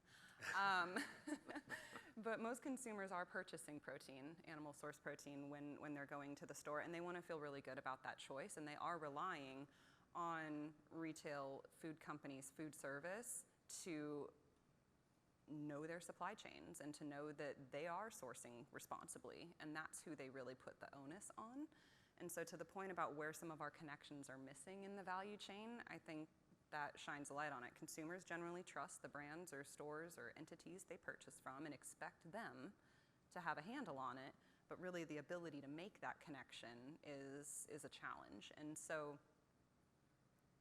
above and beyond, I would say consumers want to feel good about their choices. And I would also say, further to what you talked about with just the growth and the improved productivity of our acreage, we also know that demand for animal protein will only continue to increase as global GDP does, right? So I'm citing Global Agri-Trends data there if you know them, but there is an almost perfect fit line that as purchasing power goes up of the global consumer, they buy animal protein with those dollars. And so especially American agriculture has a huge opportunity to continue that innovation, to continue producing more with less and delivering for that global consumer. Because again, coming back to the EPA data that was cited, that producer panel was so perfect. Well done. We generally do it very well here, right? And it's because of technology and innovation and investment in animal agriculture and agriculture writ large that we are able to have such a great sustainability story. And so I would just sort of tie it all up if consumers want to feel good about their choices, whether they're here or abroad. Yeah. If anybody in the audience does have questions, now's a good time to stand up and participate in the conversation. Carl, I want to see you go to a farm, and I'm going to videotape it. It'll be a great YouTube clip of you saying, I want to talk to you about your farm being nature positive. I don't think I would use that phrase. I'd say, hey, I wouldn't be wearing this, by the way. But it's hey, what's your challenge? Every grower is challenged every season by something. I come from out west where water's on our minds. How do we get more crop per drop? That's called water productivity. How do we make sure that we're producing the most with the allocation of water that we have? So that's a topic. Salinity management's a topic. But you go to another state, phosphate might be the big deal. Right. We just went through a pretty wild time with fertilizer price volatility. So we've had some growers had to make some challenging decisions back in 2022 about what nutrients they used and what nutrients they didn't use. And that's I think a good conversation just to kind of sit and listen, take your sport coat off, and go get dirty. Yeah, we got a question?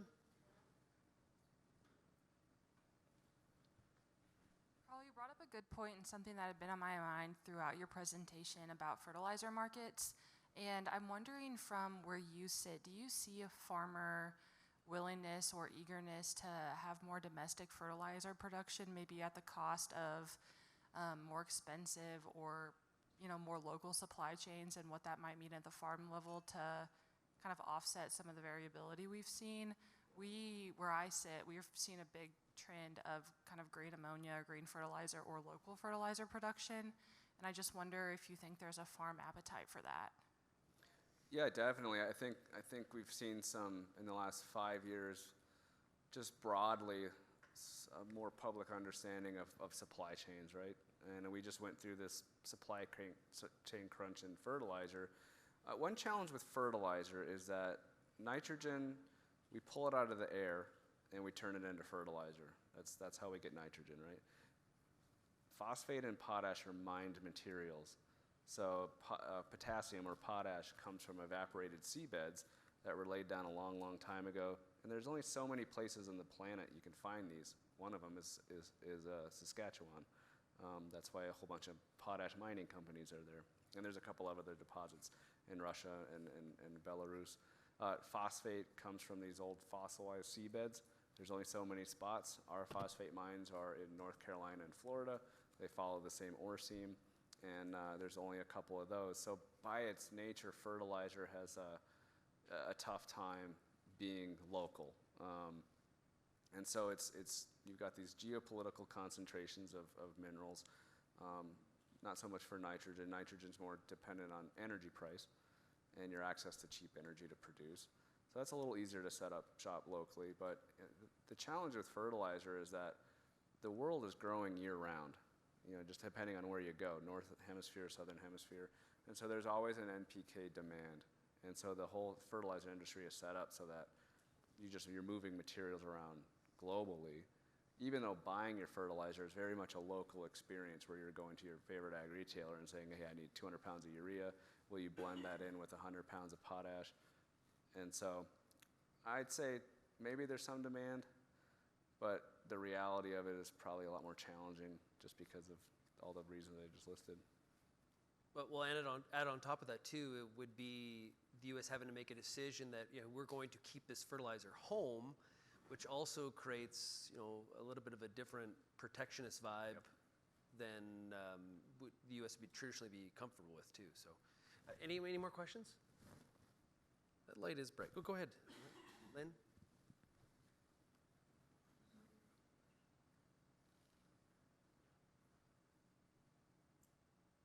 Fascinating panel. Thank you for sharing your thoughts with us. I'm going to be really practical. What products does Nutrien have that is making farmers more sustainable? And the same question for Merck. Do you actually have products that you're promising use this and will be more sustainable? Good one. I think, so talking a little bit about products that help to make animals more sustainable, do we make that type of claim on our products? No. It's not something that we have on labels for a variety of reasons. Mostly just it's such a highly regulated space, right? Vaccines, pharmaceuticals, just the way that you go about structuring your research trials to ensure that you're getting that disease intervention that you're looking for and the immunology that you're focused on. So from that perspective, we don't have in this market direct claims about sustainability on product labels when we're talking about health products. Thinking more broadly to our technology solutions, that's one where, again, we're probably not making direct claims saying use this and it will, because it's all about how you apply your technology and your data collection on your operations. So if you're monitoring your animals with something like SenseHub Feedlot, which is a monitoring ear tag for cattle, and it's working, you're utilizing it to understand where outliers are in your groups of animals, and which essentially the technology does says, hey, this animal needs attention. It's not a medical device, it's not diagnosing anything for you, it's just saying, hey, we have an outlier, this animal needs attention. And then that might be something like treatment for bovine respiratory disease, or it might mean something else. but it still requires that human element. And ultimately, what we've seen in some of the studies that we've done with this technology so far is that when used in such a manner to enable identification of animals that need attention sooner than what you can detect with your eyes, especially because cattle are, going to hide their symptoms for a while if they are under the weather, as it were. What we saw is that ultimately you get more beef in the end, right? Because more animals survive to market. You are intervening with something like an antibiotic if that's needed for bovine respiratory disease complex sooner when their immune system is better able to respond. And that does ultimately produce a better outcome, but do we say use technology equals sustainability? Not today. Yeah, I agree with you. It's not so much here's something in a jug or whatever. I think our main product we sell for sustainability is knowledge, because there's so many variables on a farm that you can tackle to become more sustainable. And before we were saying sustainability, one thing agronomists are trained is nutrient use efficiency. How do we get more nutrients into the crop and lose less to the environment? Because everybody wins. The grower wins. They get more yield per unit of applied nitrogen or phosphate or potassium. And then the public wins because they get a more sustainable farm. And so that's where knowing the practices, what are just some simple agronomic tricks we can use to improve nutrient use efficiency, that comes into play. But then there are, some formulations that we can leverage, things that keep nitrogen in the soil longer so that the plant has a higher probability of taking it up. So we really try to lead with that knowledge piece and frame it up so that grower can be more sustainable long term. Probably time for one more question. Anybody? Okay. Oh, right here. With the mic and all. You guys have great technological advances. How are you filtering that down to your large, mid-sized, and small farmers in which they can utilize it for sustainability practices? I could tackle that. So we one thing I mentioned, that rise in the soil sampling that's come in the last 10, 15 years. That technology has become so much more accessible. It used to be very expensive. You had to wait a long time. So there's two reasons not to do it, right? It's against the human brain and all the psychology we have. So now you can get a soil sample. It's not as expensive, and you get to turn around a lot faster, so you can make better decisions. So we've been leveraging that soil sampling. You can sample plant tissue. You can also sample irrigation water to make some agronomic decisions on. And then we've actually, we have those precision ag technologies where we can say, hey, regardless of your scale, there's something on the menu for you to improve how you're placing your nutrients, how many nutrients you're putting out. And so I think that having that flexible menu of offerings has really made some small to medium shareholders real happy. From an animal health perspective, there's a few different ways probably to tackle the question, but one of the things we're really proud of is our focus on veterinarians and how working with a veterinarian can really help farmers and ranchers make whatever best decisions they need to, whether that's vaccination protocols that are most appropriate for their area or their operation. Similarly with deworming, we offer diagnostic testing to ensure that we're actually utilizing something that's going to work and that is addressing the particular issues that an operation might have. So there's a lot of different ways that products come to producers, one of those being veterinarians. But then we also have, if we're thinking about identification tools or something like that, we really want to make sure that those are where people are, right? So we utilize ag retail, we utilize a lot of different channels to get those products out there in the marketplace.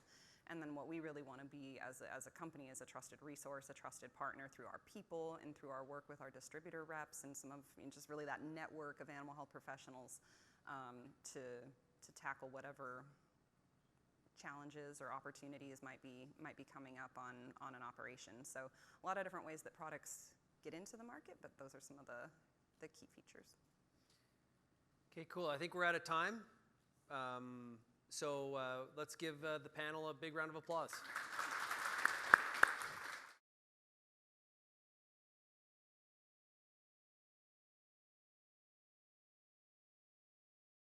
Before we dive into a little bit more about our connections and coalitions, I'd love to hear from each of you. In your opinion, what is the current state of our social license in agriculture? Not to throw you a loaded question or anything like that, but where do you feel we stand today with consumers? I guess I can start. Where do I think we stand today with consumers? I think a lot of what Farm Journal's studies have shown thus far, so one in particular that we put out when we launched our pre-competitive coalition in the livestock space, which is Trust in Beef, showed that ranchers are acutely aware, very, very aware, that consumers are not happy with the way that their product is being produced. But the saddest thing about it was they didn't exactly know very clearly what consumers wanted. There wasn't a baseline to say, if I just do these things, then I'll be okay. And so it created an immense amount of pressure and stress on ranchers across the US because there wasn't ever going, in their mind, there wasn't an enough state. If I just write down my written grazing management plan, if I just do this, if I just do that. And I think that's actually still the case. I think consumers too know that they want their food to be produced better, but don't exactly know from a scientific standpoint what better means and why. And so just like ranchers don't exactly know what the baseline is, consumers don't either. And so there is a need to both make progress from the current state and communicate that progress so everyone can have a better sentiment about what they are eating and the way that they're impacting the climate with those decisions.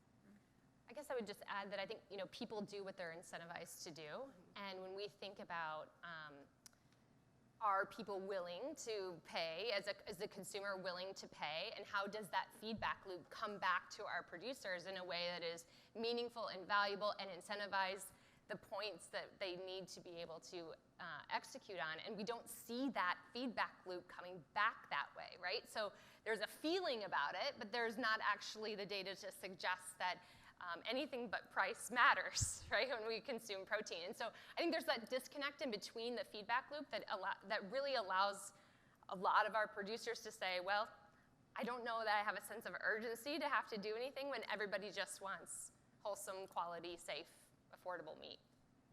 I would actually say that I feel optimistic about our social license, which, living in a world of issues management and activist monitoring, is not usually a mental state that I'm in of optimism. But for a few different reasons. And on the consumer side, we had Jack Bobo, who's a keynote speaker, futurist, author, speak at our conference, I think 2 or 3 years ago now. And one of the big quotes from him that he always cites is, people have never cared more nor known less about how their food is produced than now. And the good thing about that is that it's a big opportunity for us to connect with them, to be resources to them and answer their questions. Now, the equal challenge to that is that the people that we're monitoring are also trying to fill that space and answer those questions with a version of agriculture that we would not agree reflects reality. But the opportunity is there. People are interested, especially coming out of the pandemic when, for people my age was the first time we've ever been to the store and not had everything there available to us. Who hasn't heard supply chain challenges a million times? So people are more aware of and appreciative of the food system. And a Gallup poll that they do each year of the most trusted industries, coming out of the pandemic, food and agriculture shot up to that list. And it was one of the only industries that grew in trust year over year. Similarly, the work that we do with the restaurant, retail, food service community, those conversations have completely revolved than 5 or 10 years ago. The sense of openness that they have to learning more about production agriculture, they have an inherent skepticism now of the negative claims that they're hearing, and they want to partner more with their suppliers. And that similar approach that Carrie Ann and others have mentioned, that like carrot versus the stick, and that it doesn't need to be dragging your producers along, it can be a collaborative conversation. That tone has shifted completely in a much more positive direction, and we're doing much more with that restaurant, retail, food service community now, who we believe is really driving a lot of this. It's not so much the consumers making the decisions with their pocketbooks, it's our customers coming to us and telling us what their policies are going to be and what their supply chain requirements are going to be. So you heard it here first, I'm optimistic about something. It's great to hear. So we've heard a lot today about different coalitions and alliances and partnerships like the U.S. Roundtable for Sustainable Beef, like the Animal Agriculture Alliance, Trust in Food. I'd love to hear from each of you a little bit more about why those coalitions are so important, especially when it comes to getting a lot done in agriculture, communicating complex ideas in agriculture. What's the real importance of that coalition and partnership across the industry? Hannah, we can start with you. I think it goes back to, as I was mentioning earlier, the idea that these really important topics like animal welfare, antibiotic use, environmental impact need to be pre-competitive conversations. And that's the essential part of these coalitions, like what we're doing on the communications and engagement side, the U.S. Roundtable for Sustainable Beef, the U.S. Roundtable for Sustainable Poultry and Eggs, Protein Pact across the protein sector. What all of those efforts are about is coming together to identify shared challenges. And the other really important thing to us as a communications organization is to actually have data and progress and goals that we can communicate.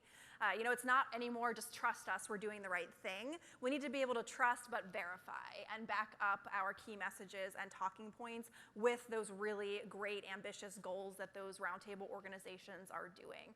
So it's about speaking with a united voice and all coming together to be positive about the agriculture community as a whole. Again, that idea that a rising tide lifts all boats, and sure, there's things we can compete on and work in those directions to appeal to consumers in a different way, but coming from a mutual respect, and that we're all working together on these topics that are essential to our consumers. Because if consumers feel distrust in the food system because of how we're marketing or competing, that's not gonna work out well for any of us. So just that idea that we're all coming together and working from a baseline of collaboration, we believe is essential to the work that we're doing, obviously, that we do every day at the Alliance, but those other partner organizations that we work with as well. I'm not in a coalition building role. I'm in a very practical, how do we actually fundamentally build the capability on the ground? And we rely on those coalitions to create the unified voice and the target that we're going after, right? So one thing that we work a lot in is around feed intake and its correlation to methane output. And when we think about just that simple correlation, we can all agree as animal agriculturalists that feed cost is 70% of the cost of production livestock, period. It's in every single industry that exists. So when we can improve feed intake, we can improve methane output. And that's just a clear correlation that has a built-in value proposition for producers. The hard part about it is what's the target, right? And we talk about, emission intensities, we talk about direct emissions, we talk about all kinds of different ways that we can measure this. And I think that's where we kind of lose the guts of this, is when our coalitions are taking a little bit of time, in fairness, of really making those determinations of what is the target. Let's get started. We have technology that is available, ready, producers can adopt with built-in incentives that can make a massive impact. And yet I feel like we're still on the fence and have an excuse to not execute. And I'm more on the side of let's get going. Let's start somewhere. We have the tools available to do it. And I would say we've moved a long way in that storyline. We have a little bit farther to go before we can really get after it. I mean, 1,000,000% yes to the let's get going and do something, and a triple underline on the unified voice comment. So there has been $20 billion in conservation funding allocated in the Farm Bill alone, $20 billion. And that doesn't count private sector funding and organizations that are working on this individually. That doesn't count 501c3s and foundations that are funding it as well. There has been a massive amount of money dumped into conservation agriculture. And what is actually scary is some reports like Field to Market State of Sustainable Ag Report is seeing adoption for some critical practices slow and plateau.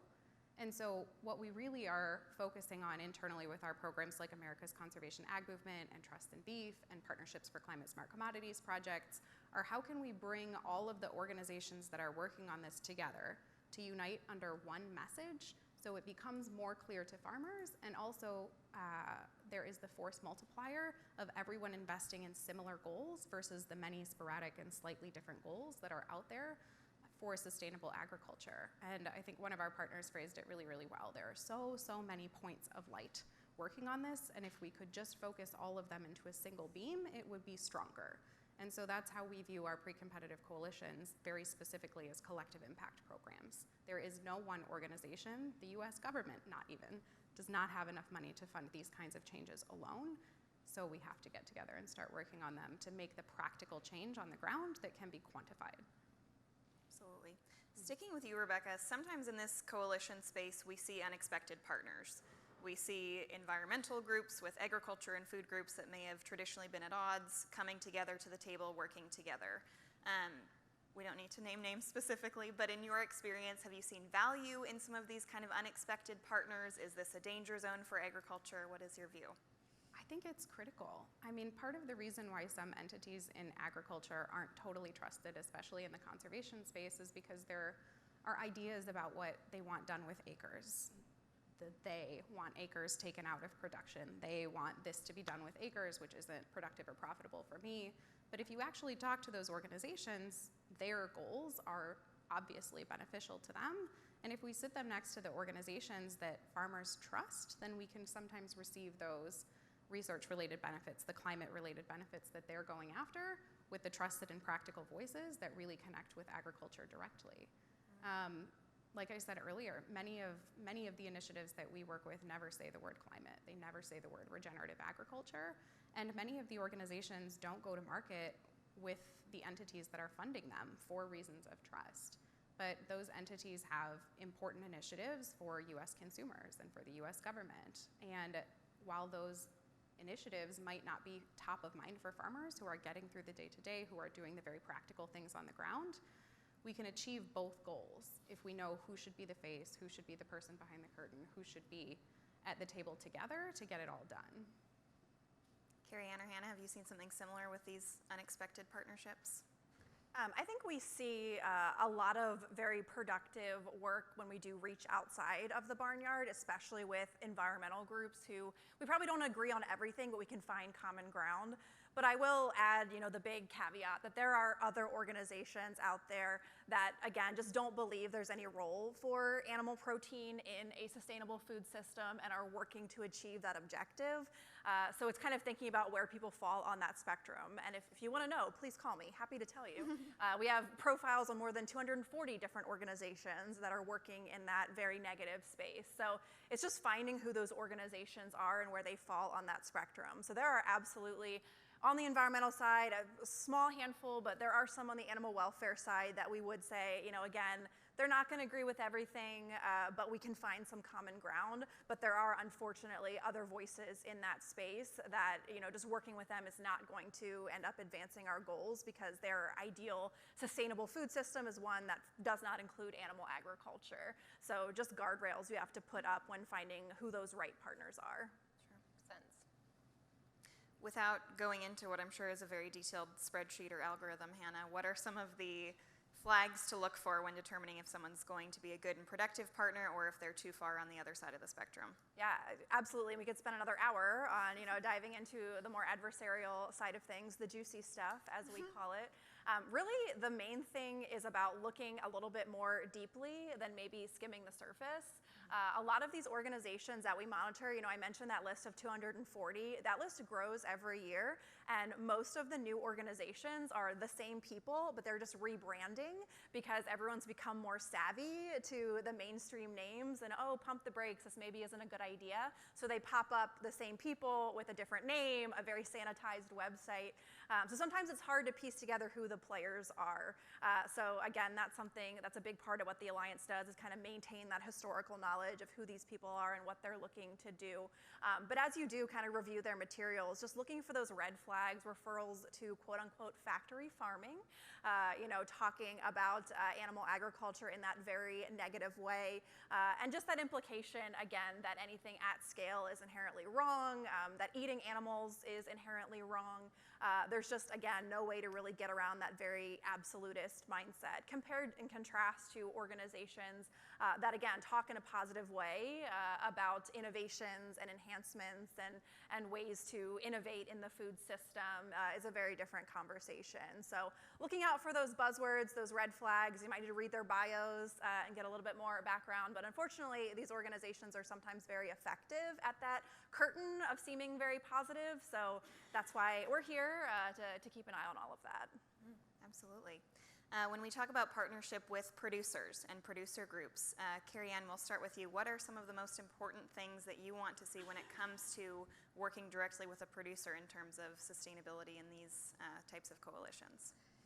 You know, I think you mentioned it earlier, is this identifying the built-in value proposition, right? Because people do what they're incentivized to do, and identifying that built-in value proposition can be exceptionally powerful. And our producer panel here, they talked a little bit about that. In the technologies they were choosing and the technologies they weren't choosing, I think it was really interesting to hear how they were evaluating those technologies. In some cases, it was monetary. In other cases, it was more a long-term play, more strategic play. I think all of those things exist today. It's a matter of really navigating that to it, because it's not always intuitive. And I think that's where we've got to be more focused around how do we really customize that approach to producers to be able to have them see that first off. What about you, Rebecca? What does an ideal producer partnership look like for you? I think the most important thing for us is to make sure that we are always following the phrasing, nothing about me without me. It is so easy for us from an intelligence perspective to look at all the data on both what people are telling us, what they're self-reporting, and also how they're behaving, studying what they're consuming, what they're buying when they go to the grocery store, and say, this is the persona of the person who is most likely to adopt X. And what becomes a critical step is taking what all of that data tells us from a behavioral perspective, because I might tell you that I am a gym goer. I go to the gym all the time. But if you actually look at my gym swipe card, maybe I go 20, 40% or like 100% less than the average American. And so there's a big difference between what someone tells you and the way that they behave. And so when we take to market in communications for sustainability initiatives that are data-driven, it becomes really critical to have that farmer voice looking at what the data told us and make sure that we are not so consumed in it that we are misrepresenting the message as a whole, to be sure that it is received well by the audience. What about for you, Hannah, producer partnerships? For us, it's about bringing together that whole farm-to-fork process. So among our membership and our committees and the groups we're working with, it is everybody from farmers and ranchers to checkoffs, trade associations, commodity groups at the state and national level, companies, animal health, nutrition, genetics, processors, integrators, all the way to restaurant, retail. And then it's also everyone from beef, pork, dairy, chicken, turkey, eggs, aquaculture, and then also the corn and soy, obviously because of animal feed. So bringing together those very different perspectives and dimensions helps us have a very well-rounded perspective.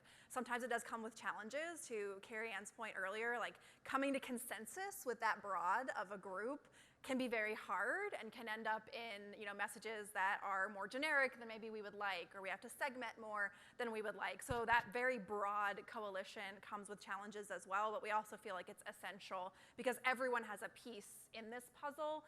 So bringing all of those groups together, I think, is the really critical piece, not only just producers or the value chain or wherever, but having everyone in the same space. Right. I would just maybe add one thing, and I think as we think about producer partnerships, we're looking for the bold leaders. We're looking for the ones that are willing to put a stake in the ground and jump forward and be an aggressive follower, right? I think we have a lot of coalitions that are really telling us this is the direction we have to go. I think sometimes we need to be really great producer followers, and I think that's really hard to find in independent ag systems like we have. But they're out there, and I think we've got to gather those up and start working. I mean, I'm a repeat record here.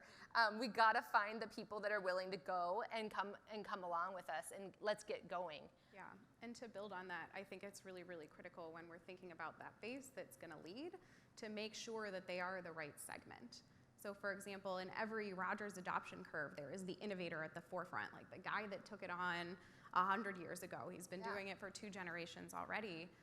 But the bulk of people actually fall in that not quite sure category. And that's what we usually call a movable middle group, a group that isn't against what we're talking about here. They're not against it. They're not opposed to it. They don't hate sustainability for whatever reason. They just need to know more about it, whether it's they need to feel like they have more time to take it on. They need more technical support. They don't feel like they have the finances available to take on the product or practice. There are different kinds of needs, but that movable middle group needs to see someone that they can relate to moving forward with the practice. And so if we always choose the most innovative person, that's not necessarily always a person that's most relatable to the bulk of farmers. And so when we think about that person that's going to just go and get it done, it also has to be a person who is going to resonate with the bulk of producers that we really want to be breaking that adoption plateau that we're seeing. And I think to go back to a point that Debbie made on the first panel as well, a lot of times it is larger scale producers that have the resource, that have the scale, that are part of these kind of conversations to be on the emerging curve of this, which is very helpful for us from a messaging standpoint because they tend to be the recipients of a lot of the negativity that we see. So I think that's a helpful story for us to be able to share, that sometimes it's larger producers who have the resource to be able to be the innovators and implement some of these solutions that then other producers can learn from their experiences. So that's also helpful from a messaging standpoint as a communications organization too. Absolutely, fantastic points. I would love to dive more into that food value chain side of the conversation because I think you all have fantastic things to add here.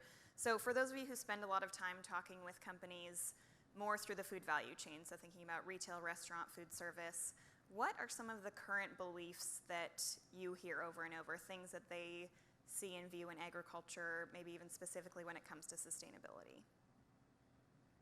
I don't have an experience from a mass perspective. Where our experience sits is with individual retailers who are saying, I want more control over my supply chain. COVID hit me hard, and I want to get in the game.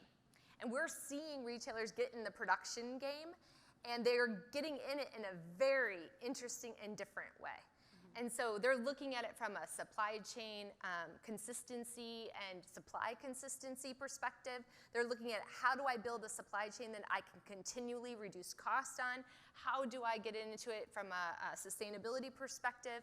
And so that design front is very, very different than traditional supply chains that we've built for over 100 years, right? So it's really exciting to see their perspective because they're building it backwards versus how all of ours have been built the opposite way. And so I'm finding it to be exceptionally efficient, very data-driven, and very, very clear on what they need and how they want it. And it's refreshing to see a new take on a beef supply chain, probably one of those antiquated supply chains that exist in the world, to see a fresh take on that in a way that producers can participate in their independent state. And so I'm really, really bullish on that. I'm really excited about that. And I see that as from a genetics perspective, I see genetics being a key driver in the design process of that. So that's something that is at N of 10 for Vitelli. These guys are going to be able to talk a lot more about the market perspective, but I'm loving the design aspect of that, and I think it's a really positive point for us.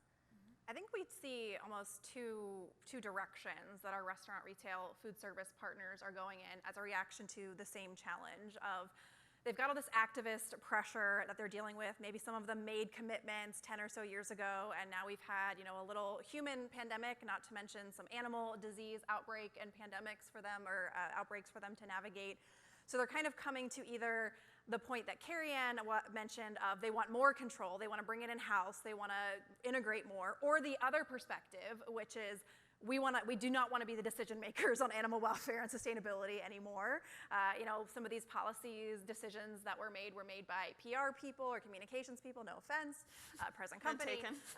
But now they're saying, was this the right direction? Was this a marketing decision that was short-sighted that we made, and maybe this isn't the way we want to go, and we don't want to, take this on and be the decision makers. We would rather come to a pre-competitive consensus and work with others in this space. And I think they're both excellent directions to see, kind of depending on the size of the brand and what their focus is. So as I kind of mentioned earlier, we've seen a huge shift in those conversations that, again, maybe 5 or 10 years ago when we had a call scheduled with a brand about an activist campaign, we would have to come with our talking points on the animal welfare side, on the debunking the myths. And now, they know that. They're like, yes, we know this is not accurate. We know this does not reflect the industry. We want to talk more about what the media coverage is going to be, or what the next step of the extremist group might be that we should navigate. So that's an excellent point to be coming from, that they now have more knowledge, they've worked more with their suppliers, they want to do more, and also we're seeing brands try to be more proactive in this space, which is what we also want to see, that if this is the right thing to do and innovations are what we want to have happen as an industry, why are we waiting for the negative campaigns to respond and react to and just play that whack-a-mole of the issue of the day? Let's tell our own story, let's set our own course that is science-based and that is realistic and that brings everyone to the table to do that. So we're seeing very positive conversations in that space. From a sustainability perspective, the questions that we get, some of them aren't really ours to answer, but they are all about packaging. So sustainable packaging is huge and top of mind. Again, not necessarily from an ag perspective, but we get asked about that all the time. And then on the animal side, it's both climate, so emissions goals, and then animal welfare. So things like sow housing, things like cage-free eggs, things like welfare in the broiler space, and then antibiotic use as well are the main things we're getting questions on. Sorry to jump in, but I would love your opinion on the antibiotic shifts, particularly in poultry with Chick-fil-A and both Tyson being able to revert back to human medicine antibiotics. This is a huge move, and I'd love to hear the perspective. Like, they were so bold that they were able to do that. I think it's really fascinating. Yeah, we think this is a great trend, an exciting trend, and we got a lot of questions when Tyson made their announcement last summer, last fall, that they were going to shift their commitment for their broiler supply chain from no antibiotics ever to no antibiotics important to human medicine. It doesn't exactly roll off the tongue, so marketers, if we can rebrand that, I'd love it. Come up with something cooler, please.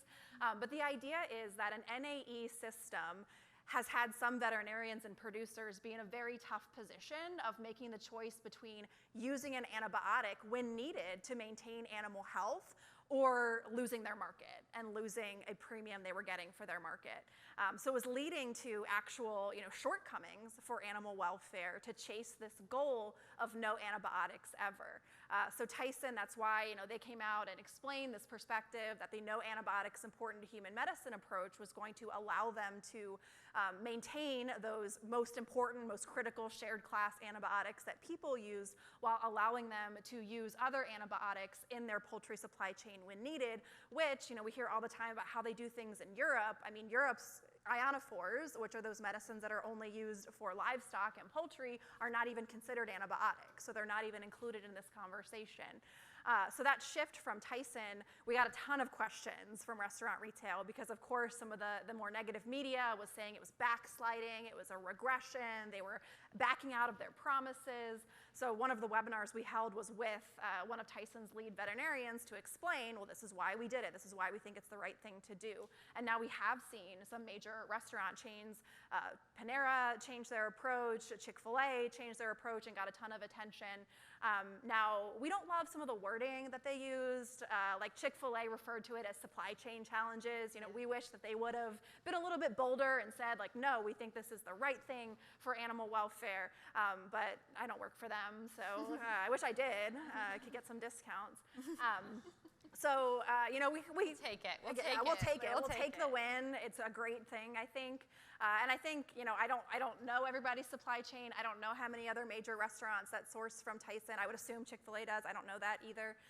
Not privy to those inner workings, but I would assume those major shifts are going to continue happening, which we think is a fantastic thing because it's a much more science-based and reasonable approach. And everybody freaking loves Chick-fil-A.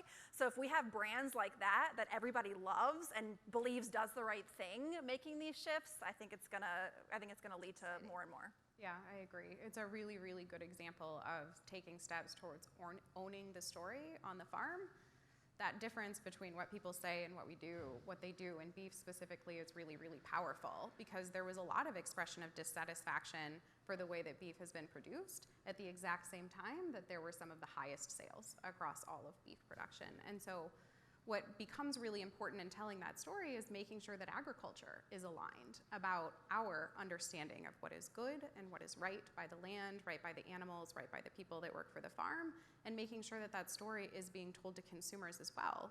Because to the point that was made earlier, the story being told to consumers is this is good because it's organic, this is good because it is sustainable, with little to no definition of what that means, this is good because it is climate neutral, but what does that mean? And so if agriculture can start to own the narrative very, very publicly about what is good and what is done on the farm and kind of open the farm gate a little, I think that there would be a huge amount of benefit, and these steps that are being taken forward for antibiotics are a good example of that. And I think this is why these value chain partnerships are so important, because nobody knows who the Animal Ag Alliance is, but everyone knows who Chick-fil-A is. So if we can have Chick-fil-A carrying some of this water and saying positive things about their supply chain, that's a huge win, and you can't pay for that kind of good PR.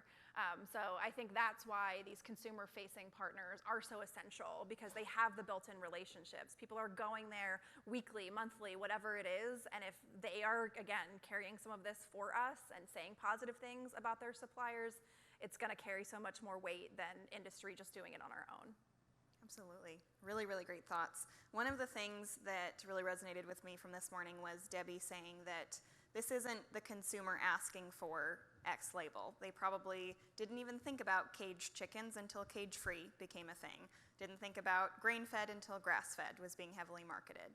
So Debbie had shared that this is either activist or shareholder pressure. In your opinion, where is that pressure coming from to really push this to the consumer, label it to the consumer, and what's our role in agriculture to try and clear up some of the misconceptions that are making it through all the way to the label? I think consumers certainly care, and like I said, they want more information. They want to feel good about their food. I think that you mentioned that was reflected in the surveys as well, but they don't know what any of these words mean. So it's kind of up to the beholder to define that. We are seeing the exact same thing from our restaurant, retail, food service contacts, that it's the extremist pressure, but it's relatively easy for them to fend them off at this point. Now it's the investors and that space that is causing the most heartburn on these topics. And some of those investor and shareholder resolutions are being driven by the extremist organizations who are now finding it harder to make that influence one-on-one. Now they're taking it to the shareholder resolution process, where they have to be addressed in one way or another if they are a shareholder. The number of animal agriculture sustainability related shareholder proposals is skyrocketing this year, and it's increased year over year. I think 2021 to 2022, it doubled or tripled. The number of votes that they get remains still very small, but that number has also been slightly increasing. So this is an area that we're spending a lot of time and resource on, and kind of helping our restaurant retail partners put together educational materials for their shareholders to help them understand, as they're being asked to vote on these issues, well, here's how we're already addressing this. And that's where that proactive piece comes in. If they can already have an animal welfare and sustainability policy with third-party experts involved and how they review it, and that's already documented, to a reasonable shareholder, that tells them, okay, we're addressing this. I don't need to vote for this very aggressive disclosure proposal or whatever, because I know the company's already thinking about this. So that's what we're spending a lot of time on, is helping them be proactive, have CSR reports, be addressing all of this before the resolution pops up, so then they can do an educational role with their reasonable shareholders. I mean, yes, 1,000%, yeah. I think if I were to just take it from a slightly different angle, one thing that we have been focusing a lot of time on is how much of an incentive to adopt a sustainability-related practice is enough of an incentive. And I'm talking about financial incentives. Is it $8 an acre? Is it $12 an acre? Is it XYZ per head? How much is enough? And one thing that has become extremely apparent to us from the pressure perspective of the question is sustainability has been monetized. There are groups selling to consumers that believe that we can charge more if it is labeled as a specific sustainability-related product, and there are consumers who are willing to pay more if it is labeled that way, even if they don't have a ton of background on what that label represents all the way back to the farm. People feel good about it, so they'll pay more. And actually, if you follow the money, not a lot of that money is getting back to the producer who is producing the food in that way. And so I think that there's pressure coming from multiple directions, but sometimes we see it in the middle. Some of the food companies who are fabulous partners in creating sustainability progress too are training a mindset that sustainability costs more for consumers. It is more expensive to buy sustainability-related products because it's business. That's how business works. But also, if we think about the cost to the farmer, and looking at over time, how long will it take until adopting a cover crop makes my farm more profitable? How much should I expect to be incentivized for it, knowing that there's not enough money in the world to incentivize for every single acre and every single farmer to get to the kind of goals that we want to get. And so there's pressure kind of coming, from my perspective, coming from the middle both ways. And if we start to think about it a little bit less like a business opportunity, knowing that businesses still need to be profitable and businesses still need to be resilient, and think about it more from an outcomes and values perspective, what is the long-term value of having healthier soil? Better yields, better resilience. It becomes an integrated part of the business more than something that we should expect non-crop revenue for. I'll just take another completely different angle, but we're venture-backed. So I just came back from the World Agritech conference out in San Francisco, where most ag tech investors are kind of gathering across the animal and the crop spectrum, and the conference was really on the back of Ag Funders' report about the reduction of ag tech investments down by 50%. And when we look at the money coming into early innovation and the funding that's coming into early innovation, there is a significant portion of that money that is coming in under the guise of climate smart or methane reduction or environmental improvement, or you name it, right? All those different things. And in fact, if you took that out, I don't know that we would have that much of an innovative ecosystem, particularly in animal agriculture, which is kind of scary. It's actually really, really scary. And so when I think about the pressures of this, I think about, it's kind of like salt and water here. Like, if you follow the money, and right now the money is in climate. A lot of money is in climate. And there's very little money in new production practice technologies. If it doesn't have a spin that you're improving this issue, I don't know if you'd get funded today. I don't know that you'd get funded today. And for our company being venture-backed, all of our investors have an expectation of ESG, and we're just a little baby company, right? And think of the burden that puts on a little baby company, let alone a really big multinational. We have to report our ESG metrics so that our investors can report to their investors, and their investors can report to their investors, right? That happens today from little old me. That seems wild, right? So when you think about the pressures that exist, I think this is a really significant point, and it's actually, I think, something we should be concerned about, a little scared about, because this is what is funding innovation in our market, period. And without it, that creates a huge opportunity, and it creates a huge risk. And I think that we need to think about it that way, and I think we need to think about what are we going to do if that money dries up. And we're seeing some of that money, quite frankly, dry up, because it hasn't been a great investment. And so I think there's a lot to uncover in that area, but I think it's a slightly different angle on the pressures of where sustainability kind of comes into our world.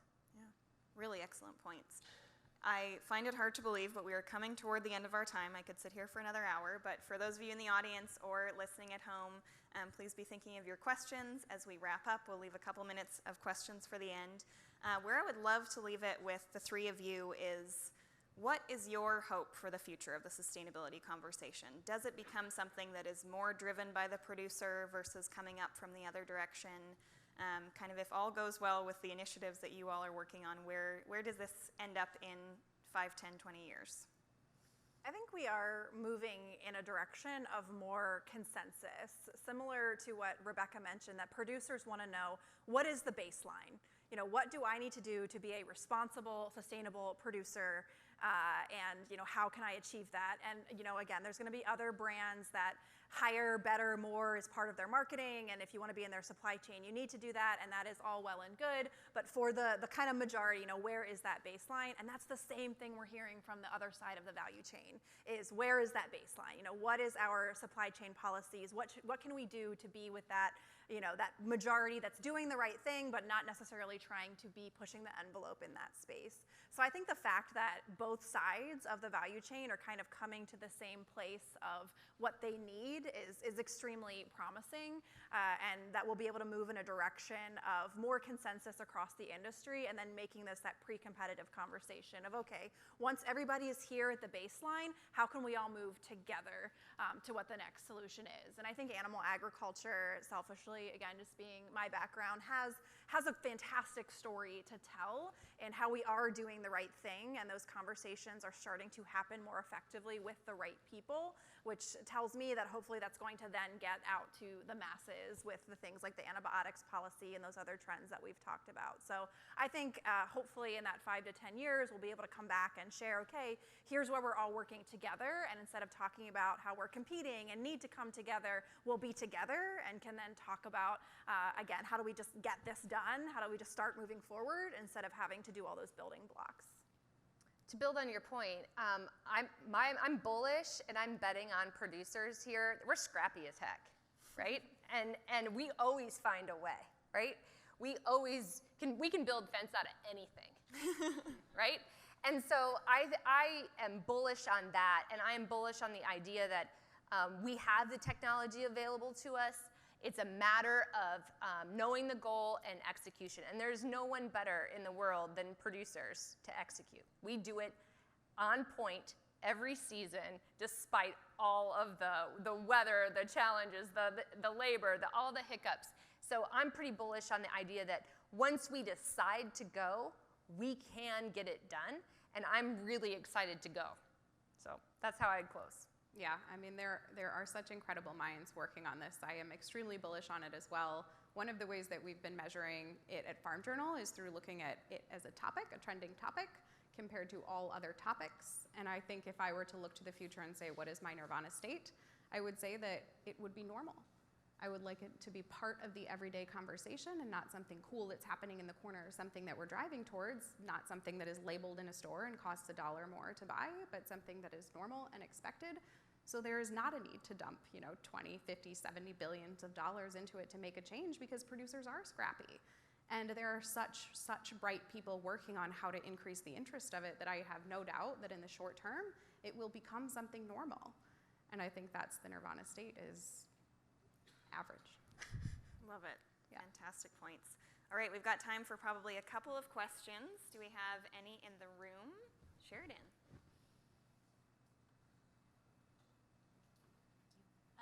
So we talk about sustainability and climate in terms of farm to fork a lot. I'm wondering, from your perspectives, if there are conversations happening around the fridge to landfill portion of our responsibility in agriculture. What about landfills? What about food waste? Just at the World Agri-Tech Conference, there was quite there was a whole kind of like track around specifically food waste, and I get really excited. I was actually just talking to someone today about a technology that is super cool when it comes to food waste technology. So there is definitely a track of thinking there. I think that it gets lost a little bit in the producer conversation and the farm to fork conversation. It's not sexy to talk about the waste part of things, and actually how we tackle that problem isn't that sexy either. But there is a ton of really cool technology out there that has massive impact, and sometimes a greater impact than things that we can do on farms. So I think it gets overshadowed. I think it gets underfunded. I think it's a smaller track of innovation, but it's there and it's powerful, and I can see that it's going to grow in scope and impact. Great question. Do we have any other questions? Any online? Okay. I think we have time for one more question. Who's got our last question? Oh, Amber.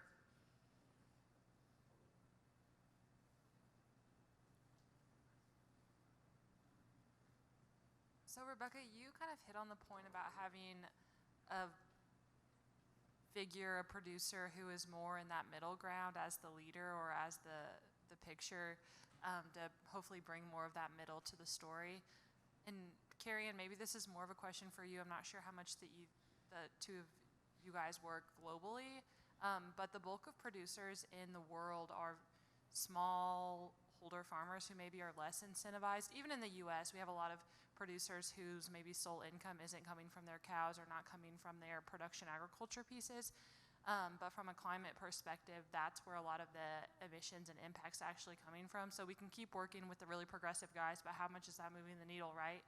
So how do you guys think that bridge gets overcome, and kind of the whole idea that you can keep working on the really good guys, but where's the progress going to come from? So that's generally my question. I'll start. We operate in 23 countries around the world. We have 18 labs, and so we're in a lot of different kinds of markets. And in the US market, we're very much in this kind of producer-driven market when it comes to sustainability, or what we want to be, producer-driven, I should say. In Australia and New Zealand, it's quite different. It's more of a regulatory type of market when we come to sustainability and how that is driving producer behavior. It's very, very different.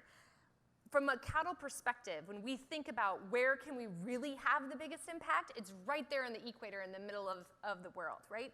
That's where 70% of the cattle live in the world, and it's not efficient production. So how do we create the kind of cattle that exist in that band around the world? And that's where I get pretty excited about the opportunity, certainly for Vitelli, that exists when we think about producing genetics that work in that market, that are more sustainable, more productive, but work in the environment. And that's just a huge genetic opportunity. I was working with one of our partners in Puerto Rico just last week, where their entire thesis is around building the right kind of cattle. They're crossing a Brazilian gyr with a Holsteins for a Ghirlando that is really a high productive dairy cow that operates and produces really, really well in tropical and arid climates. I mean, that's going to have a massive impact. That impact there is going to be tenfold of everything that we've talked about so far today, right?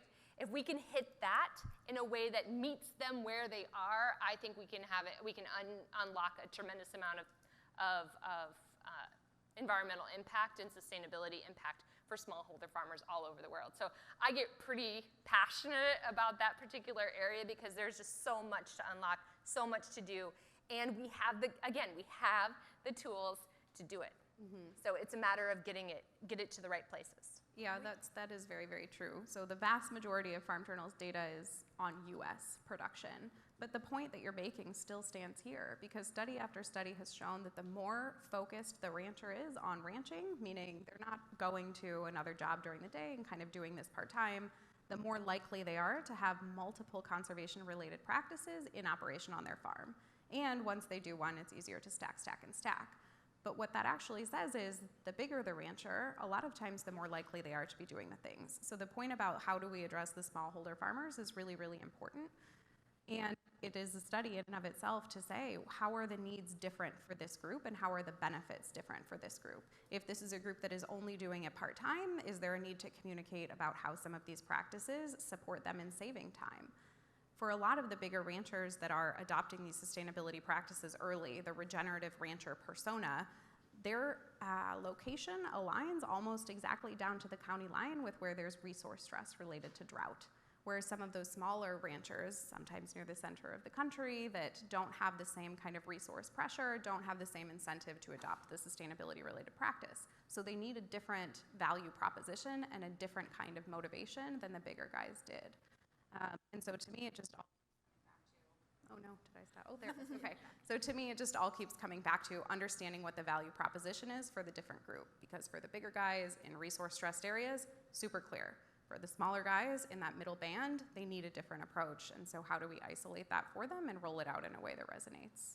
And we've been involved with some global conversations with the UN Food Systems Summit and with COP, and the exact concept that you're mentioning has always been one of the talking points the U.S. animal agriculture has taken to those conversations is, how can agriculture production in other parts of the world, learn from genetics, learn from nutrition to make those gains. And out of the COP28 this year, some of the biggest headlines from FAO were reports, saying what we've been saying all along, which is that dietary change was the second to last effective, like it was the second most least effective of any shifts. And the number one things were efficiency and productivity gains around the world. So again, you can say what you want about U.S. agriculture, but you sure as heck can't say we're not productive or efficient. So those are wins for U.S. agriculture, and I think those global recognitions coming out of COP last year were a big victory for us and something we keep talking about, because those reports echo this exact concept that if we can take some of the lessons from U.S. production and apply them in other sectors of the world, that's just going to enhance more food, more accessible food, and going to be a lot more towards those climate reduction targets than having to reduce or eliminate animal protein from the diet. Great. Really, really excellent points. I know I'm going to be thinking about how we can action more of these in the work that we do, and I know many in the room likely will as well. So thank you so much to the three of you for your time, for your candor, for spending this afternoon with us, and to all of our panelists, please join me in a big round of applause.